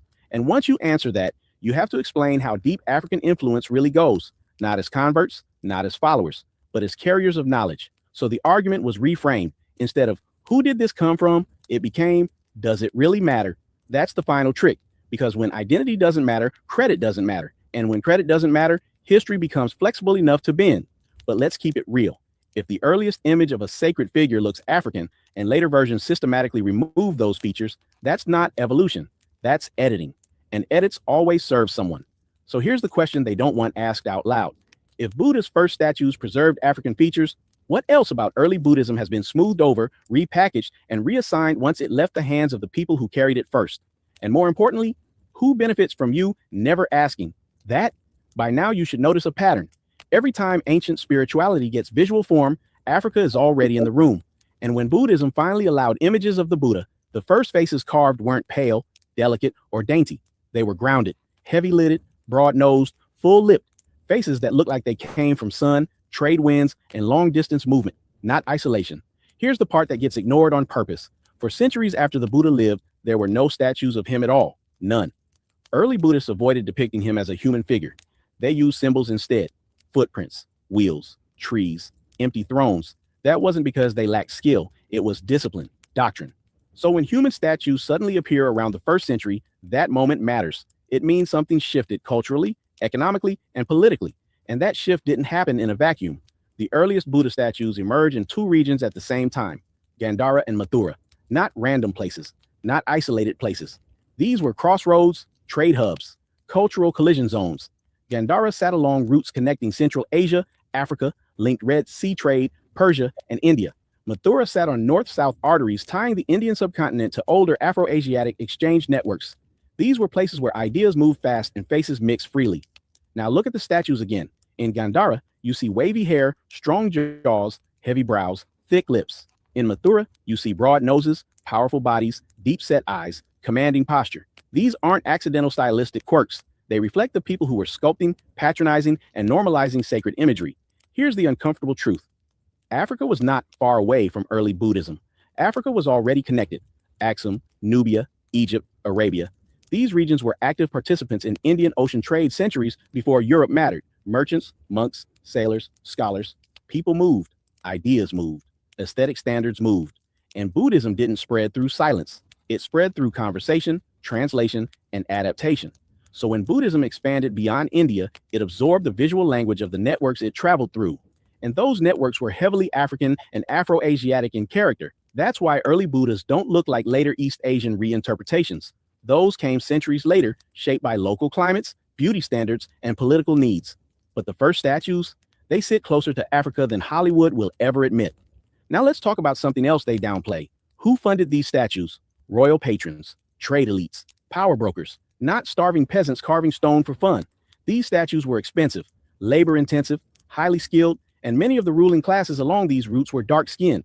Kushan rulers, Indo-Scythian elites, Afro-Asiatic merchant dynasties. Their coins show it. Their Sishanda reliefs show it. Their DNA trails show it. When you commission a god, you don't usually make him look foreign. You make him look authoritative, familiar, trustworthy, like power. So ask yourself, why would early Buddhists suddenly choose features that modern audiences now label African, unless those features already symbolize wisdom, presence, and spiritual gravity? Because back then, they did. The lie is thinking Africa was just a consumer of religion.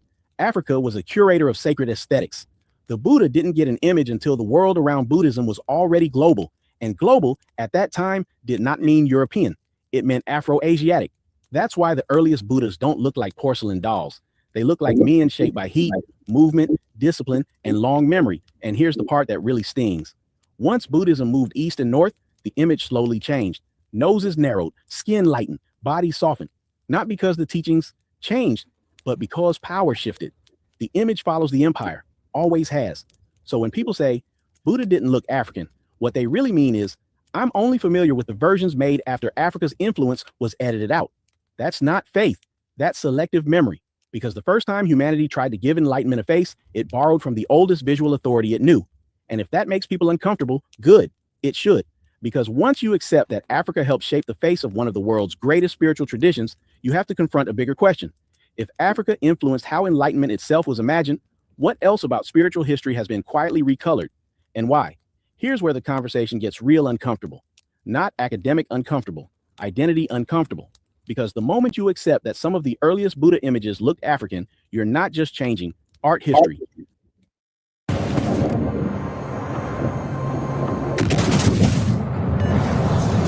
Concentrate fire on the target. Enemy battleship sunk.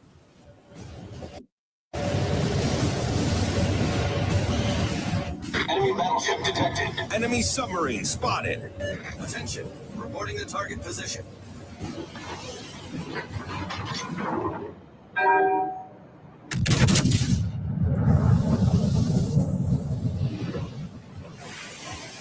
Enemy heavily damaged.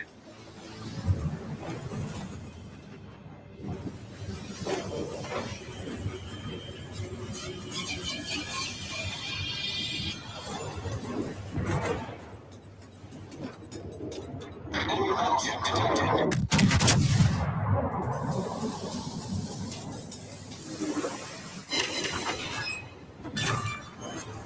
Enemy battleship foundered.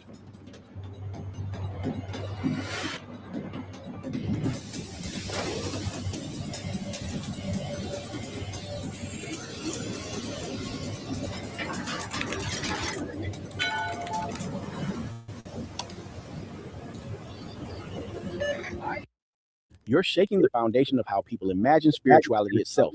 Think about it. For millions of people today, Buddhism is visually coded as East Asian, pale stone Buddhas, smooth features, narrow noses, long earlobes, yes, but still filtered through later regional aesthetics. That image feels stable, familiar, safe. Now imagine finding out the earliest physical representations didn't look like that at all.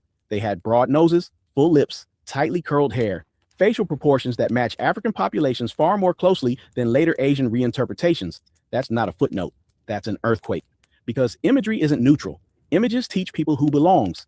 When a spiritual tradition gets visually recoded over centuries, the original contributors don't just disappear from history, they disappear from imagination. And once a people are removed from imagination, erasing them from the story gets easy. That's the psychological trick. Now, here's the part nobody likes admitting. Early Buddhism didn't even allow Buddha statues at first. For centuries, the Buddha was represented symbolically. Footprints, wheels, empty thrones, no face, no body. Why? Because the Buddha wasn't supposed to be worshipped as a god. He was a teacher, a path, a method. So when statues finally do appear, you have to ask, who decided to give him a face? And when they did, whose face felt appropriate for wisdom, discipline, and enlightenment at that time? That question alone should slow you down, because those earliest statues didn't come out of nowhere. They came out of a crossroads, Gandhara, where African descended populations, South Asians, Persians, and Greeks were all interacting. This wasn't some isolated village sculpting in a vacuum. This was a global exchange zone, and Africa was not absent from that exchange. By that period, African merchants, scholars, and monks were already moving through the Red Sea, the Arabian Peninsula, and into the Indian Ocean trade network. Ideas moved with them, aesthetics moved with them, spiritual frameworks moved with them. And when people sculpt what wisdom looks like, they sculpt what they know. So when those early Buddha images carry African features, it's not accidental, it's reflective. But here's where the discomfort really kicks in.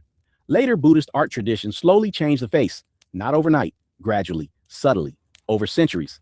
Features soften, hair straightens, facial structure shifts, until eventually the African coded elements vanish completely. No announcement, no debate, just replacement. That's how visual erasure works best, quietly. And once the new image dominates long enough, people start reacting emotionally when you show them the old one. They say things like, that doesn't look like Buddha, or that's not authentic.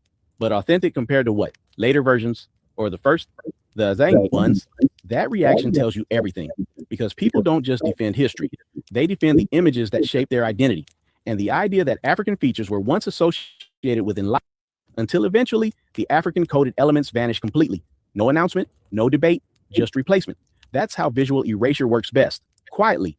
And once the new image dominates long enough, people start reacting emotionally when you show them the old one. They say things like, that doesn't look like Buddha, or that's not authentic.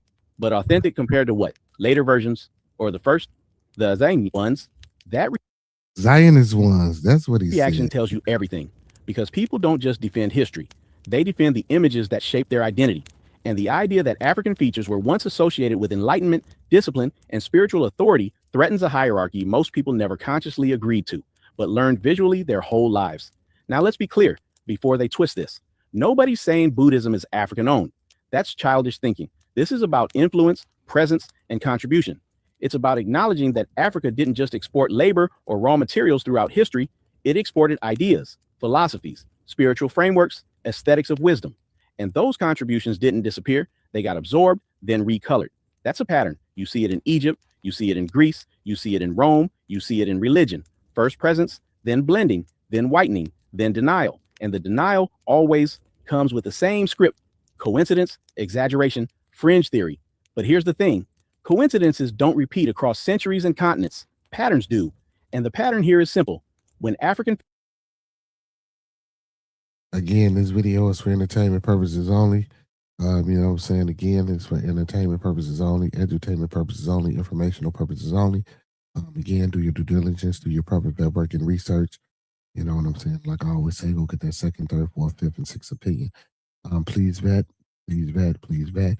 Do not take anything given or shown on this video stream for face value without consulting the proper professional.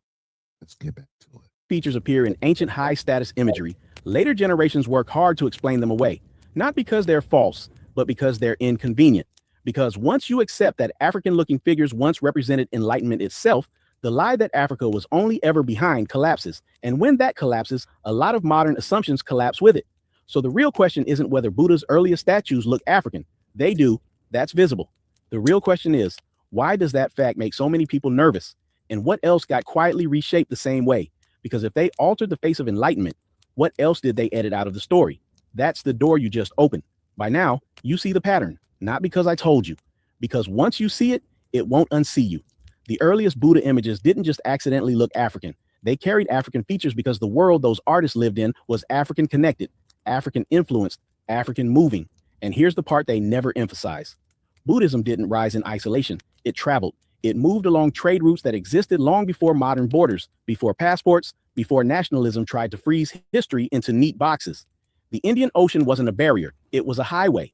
East Africa, the Arabian Peninsula, the Indian subcontinent, Central Asia, all connected. Merchants, monks, sailors, philosophers, stoneworkers, metal casters. Ideas moved with people, and art always follows ideas. So when early Buddhist communities finally decided to depict the Buddha in human form, they didn't invent a face out of thin air. They used the visual language they already knew. That language included Africa. That's why the first statues don't look like modern East Asian Buddhists. They don't look like European reinterpretations. They look grounded, earthy, full-lipped, broad-nosed, heavy-lidded. Features common across ancient Africa, South Asia, and Afro-Asiatic populations. This wasn't ideology, it was reality. But later, the edits began. As Buddhism spread north and east, new empires took ownership, new patrons funded new art, and every power center reshaped the Buddha in its own image. China softened the features. Japan refined them. Europe spiritualized and sanitized them. And Africa was quietly edited out, not erased in one loud moment, but softened away, thinned, lightened, abstracted, until the original faces became oddities instead of foundations. That's how historical erasure really works, not with fire, with preference. And once a preferred image becomes dominant, everything else becomes early, primitive, or uncertain. Ask yourself something simple. Why are the oldest Buddha statues always framed as anomalies? Why is the conversation always about why they don't look like later Buddhas, instead of why later Buddhas don't look like the originals? Because asking that question reverses the power flow. It forces historians to admit that spiritual imagery, like civilization itself, didn't move from east to west or west to east. It moved from south to everywhere. Africa was never on the sidelines of world spirituality. It was embedded in it. African cosmology shaped Egyptian thought. Egyptian thought influenced Greek philosophy. Greek philosophy fed into Indo-Greek kingdoms. Those kingdoms shaped the first Buddhist art. That's not conspiracy. That's chronology. But chronology gets dangerous when it rearranges the mental hierarchy. Because once you accept that African aesthetics and presence helped shape early Buddhist imagery, you have to accept something else. Africa wasn't waiting to be civilized. Africa was already contributing to humanity's deepest questions. What is suffering? What is self? How do we escape cycles of harm? What does enlightenment look like? Not in theory, but in form. And the answers didn't wear one face. They wore many. But history likes simplicity. Power likes ownership. And modern identity politics likes clean lines that never really existed. So instead of saying Buddha's first statues look African, they say influenced by foreign artisans. Instead of saying Africa was present, they say unclear origins. Instead of saying shared ancient world, they say regional development. Language is the softest weapon ever invented. Here's the truth they don't want framed plainly. If African features appear consistently in the earliest sacred art across multiple regions, Africa was not a visitor. Africa was part of the system. And once you accept that, you start seeing it everywhere. In saints, in prophets, in philosophers, in mathematics, in architecture, in spiritual lineages that were later recolored to match whoever held the brush. This isn't about claiming Buddha was African. That's the lazy argument. This is about acknowledging that the world that imagined Buddha's form was not racially isolated, and Africa was in the room. And if Africa was in the room for one of humanity's greatest spiritual movements, how many others were quietly rewritten? That's the real reason this topic makes people uncomfortable, because it's not just about statues, it's about memory. And once memory starts coming back, the old hierarchy starts cracking. So the next time you see an early Buddha statue and feel that familiar tug, that sense that something doesn't match what you were taught, don't ignore it. That's not confusion. That's recognition. And recognition is always the first step toward reclaiming the full story. Ask yourself this. If Thakur Isharidak's earliest images tell one truth and the later ones tell another, which version of history do you think had something to lose? Imagine being able to build an app with your name on it, just by thinking about it. Meet Base 44.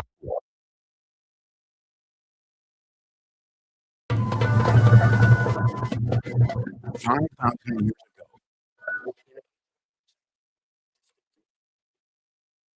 All right, y'all, that's the end of that video. Interesting video. if I do so say, I can't even get it out. I can't even get it out. Interesting video if I do say so myself. Um, yeah. So what y'all think about Buddhism? What you guys think? Well, about Buddha, you know what I'm saying, in the African, um, I want to say, well, I guess we can say origins or beginnings or conceptions or conceptuality, or however you want to put it. What do you guys think? I mean, and don't get me wrong, man. Like this, like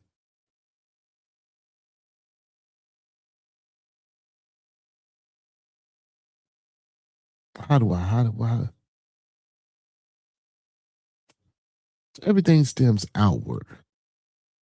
So if this was the center of learning, the center of everything, everything stem outward. So as things stem outward, once they reach a certain point, people begin to wonder, where did it come from, and they begin searching for origins. And when they search for origins and they see shit and they don't like shit, or they either want to take, conquer, and want to, what I'm saying, be the people that are revered for certain things. Um, it be thought provoking because we as a people wasn't thinking about changing the world for certain individualistic gains. I'm pretty sure the ancient ancestors and antiquities, that, when they presented their learning, or when they gave away their learning, or when they traveled and traded and taught people things and gave people different spiritualities and understanding and different, I'm saying, ideas and concepts, it was just cause, they were aware, like the Gnosticism, they were aware that, by generating this information, I'm saying, it would in turn, hopefully, but well, they weren't thinking hopefully, but hell, these people will become whole. These people will become, I'm saying, one and be in tune with everything around them. But instead, hey, shit, certain species of mankind, you feel me, wanted to rule, had a certain greed, had a lust for power, had other things in mind, had the idea that these things could be, and guess what? I'm pretty sure that these thoughts, because thoughts aren't original. The same thoughts you have, many others have them. It's about acting and speaking and manifesting, manifesting upon those thoughts that you get, when they get downloaded, and how you perceive them, and then how you project them into the physical realm. Um, so I mean, yeah, I'm pretty sure some of us might have had thoughts like that, but again, just being, aware that, and being in your conscious, it wasn't used for mischievous, evil, malicious, or bad things, so to speak. Like it has been used to control, to conquer, and amongst other things. And we won't get into that because I don't want to disrespect anybody's understanding, belief, faith, or whatever they may go through. But again, and that's not everyone, Again, I do believe in, like my brother, when he come on, man, he says it's not about that. It's about my individual relationship that I have with this, so-called spiritual being. But guess what?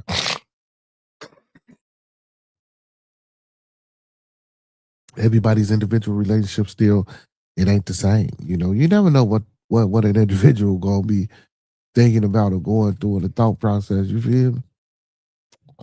Or they understand it. That's why we have so many different philosophical ideas and understanding and religious faith, or whatever you want to call it. And we go by different rules and traditions and add them to our culture, and we pass them down and we hand them down, and they become embedded in our DNA, saying through epigenetics or just through cultural advancements and environmental things. Man, like, so I just, I do this to encourage people, not only to have a conversation about it, because a lot of times people think these things are taboo, but listen, to get a bit of understanding of what other people do, what other people go through, and see how they live, and their mindset, and you know, and you wonder why other cultures flourish, why other traditions flourish, why other ethnicities flourish inside of the things that they do. Not necessarily saying that we fucked off or nothing like that, but it's just, I would say. But yeah, man, it's just nice to, expound and get off into a lot of these things. So listen, man, we got a few minutes before we get up out of here. I encourage anybody if you want to hit the panel and if you would like to speak on anything you heard or just, come up and say something. You know what I'm saying? The link is in the chat. I'll give people a few minutes to do that. But while you're deciding to do that, do this first. Like the video, man. Thumb up the video, man. Like the video, man. Thumb up the video, man. Like he said, you feel me? You know what I'm saying? Big ups to those, man, that was in the chat tonight too, man. Big ups to all my kings and goddesses that's moderators on the channel. Big ups to everybody that came in the building, you know what I'm saying, to support your boy. Big shout out to Miss Gigi, man. Make sure y'all go tap in with her. You know what I'm saying? Go check out our channel. Make sure y'all go sub up to Blaze and Unfiltered. Make sure y'all go sub up to Fanbo Podcast. Man, most definitely make sure y'all go tap into TMB with Monkey Man, Talking Business with Monkey Man, and TMB 4.4. Man, and the slew in Houston, and the slew and host of others, man. You feel me? Go support them, because go support those who support me, because I support them until further notice. You feel me? You know what I'm saying? Stay in tune, man. Let's keep this a tight-knit family, man. You feel me? Also, Bobby T, man. Hey, put your link in the chat. Put your ladder in the chat too, man. Listen, y'all go tap into Bobby T as well, man. The brother do music, man. He got some good music over there on this channel. Make sure y'all go tap in. And yeah, oh man, most definitely. Thank you, Bobby. Man, listen, I like doing this on here at the Tabernacle, bro. I like just bringing different information, man, and enlightening the people. Whether they take to it or not. You feel me? That's not my choice. That's not my decision. That's not my, understanding. That's not what I'm trying to do. I just want people to know that, there's other things out there that are just as important to other people. You know what I'm saying? Regardless of whatever, you feel me? You know what I'm saying? Because, in all of this, it tells you to keep your heart open, man, and to search for understanding and to seek, always be aware. You know what I'm saying? So outside of the other rhetoric that's, you know what I'm saying, condemning to what seems like a particular source or a certain thing, you know what I'm saying, to kind of control, or some might say God, or whatever the case may be, however you look at it, man. You know what I'm saying? It all does the same thing. You know what I'm saying? It all does the same thing. Make sure y'all tap in, man. Bobby Test 94, man. Make sure y'all tap into my boy, man, and go check out his music. I think he got some other streaming on music streaming platforms too. So y'all go stream it up, go check it out, go support, man. Again, we family over here, man. Listen, y'all. Hit that like button for me, man. We got a few people in the building. Now we getting people in the building. Now that I got rid of the listen, after I did the content, man, we got now the people coming in the building, man. Hey, but big ups to everybody for coming in the building, man. Listen, I got the link in the chat, man. It's an open platform, open forum. You know what I'm saying? If anybody want to come up, man, and chop it up with me for a minute before I get up out of here, you feel me? Feel free to do so. If not, man, we gonna end the program. But before we get up out of here, if don't nobody want to come up, man, listen. Hit that like button, man. Share the content out. You know what I'm saying? Also, man, we got the memberships, man. Make sure y'all tap into one of the memberships. Man, we got shirts coming and hats coming soon. We're gonna try to get out here to the people. So y'all just stay tuned, man, and stay aware with what's going on. Big ups to all the new people, man, that have subbed up to the channel as well. Big ups to all the new people that have subbed up to the channel, man. Big ups to Big Stacks. Big ups to Island Baby and a few other people, man. You know what I'm saying, that joined the family. Oh man, Mo Love, you know what I'm saying, and a few other people. So man, I appreciate y'all, man, and most definitely I will be tapping in and tuning in to y'all channels as well, man. Coming over showing my support. My support, of course. You know what I'm saying, and showing you know what I'm saying, good decorum. If I'm ever up on you guys panel, or if I'm in you guys chat, you feel me? Most definitely respectable at all times. So yes, appreciate everybody, man, for popping up, man. But y'all know what it is, man. I'm going to end it like I came to you, man. Let's keep everyone in our thoughts, our prayers, our views, and meditations. Once again, let's keep everyone in our thoughts, our prayers, our views, and meditations. And lastly, family, let's keep everyone in our thoughts, our prayers, our views, and meditations. And don't forget to master those 5 key components of life. That's love, peace, respect, motivation, and inspiration. That's love, peace, respect, motivation, and inspiration. And one last time before we go, y'all, that's love, peace, respect, motivation, and inspiration. And don't forget to E40 that thing, man, and sprinkle a little support on top, because a little support go a long, yeah. Hey, man, listen, if it don't work out, man, hey, come on back. We can talk about it. You know what I'm saying? Like I say, man, open panel, open platform.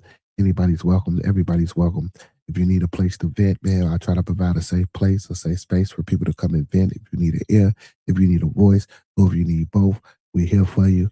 Man, you know, big shout out to mental health awareness, man, autism awareness, you know, just physical health, mental health, social health, economic, and you know what I'm saying,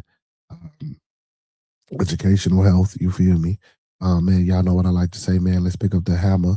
Let's pick up these nails, the steel, this wood, whatever source materials that we have, and let's start building our communities and each individual, one community and one individual at a time, man. Hey, with that being said, man, y'all know what it is. All superheroes don't wear capes, but they still need their theme music. So to all my superheroes, all my Beardonians, and all my beautiful people, before we get up out of here, what you say, Miss Jen? Miss Jen says, okay, so you know, when we say in the name of our Father, the Son, and the Holy Spirit, well, imagine having a private holy connection to be the spiritual counselor, spirit's messenger, and spirit guide. You know, we listen. You know, just this Buddhism, man. We got on Buddha, but we're gonna get into Buddhism next Sunday. But of course, you know, there's a lot of different denominations of Christianity and things like that. So we will be tapping in and getting back into that. I just didn't want to, you know, keep it strictly solely on Christianity, even though there's a wide spectrum and a wide world of things that, you know, places we can go with it. But, you know, I just want to give, you know, saying different aspects and like I said, different schools of thoughts, because it is a theology, you know. So I just wanted to, you know, travel around the world, man, and check out other sources and other, you know what I'm saying, schools of thoughts from different antiquities. So, yeah, that's what's up, man. Big shout out to 31is8, man, and don't forget the is8. Big shout out to Cedo Boy. Big shout out to Monkey, man. You know what I'm saying? Big shout out to the whole crew, man.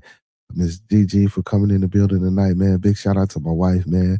Big shout out to her sunscreen is real, man. Big shout out to all the ladies. Doc Chocolate, man. Make sure y'all go check out their pages as well. But with that being said, man, we finna go ahead and shut it down to get up out of here. We ain't gonna keep it long today, man. Make sure y'all tap in, tune in tomorrow, man, for Manly Man Day. We will be in the building tomorrow for Manly Man Day, so make sure y'all slide. Peace out. Guys, yeah.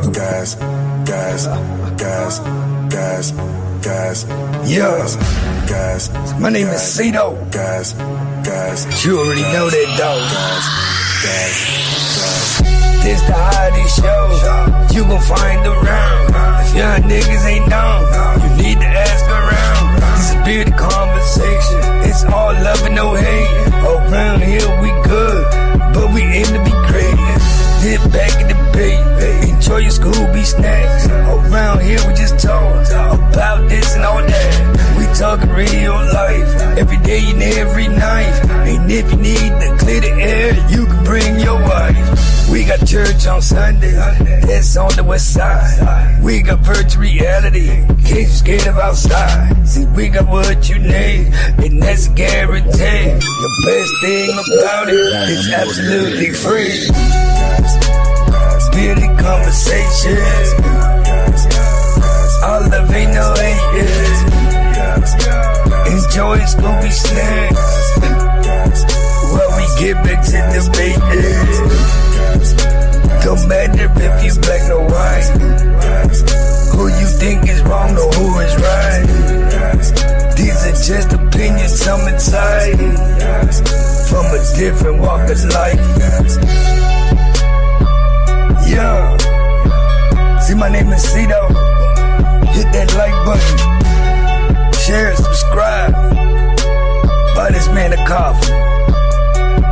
Don't forget to lead over follow. Don't forget to love those that love you. And don't ever forget that you ain't never been richer than you are right now.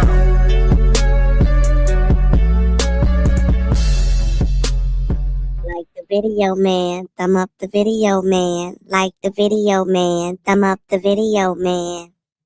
Like he said, you feel me? Hey, man, y'all know what it is, man, before we get all the way gone. Hey, man, those that fuck with us, fuck with us. Those that don't fuck with us anyway.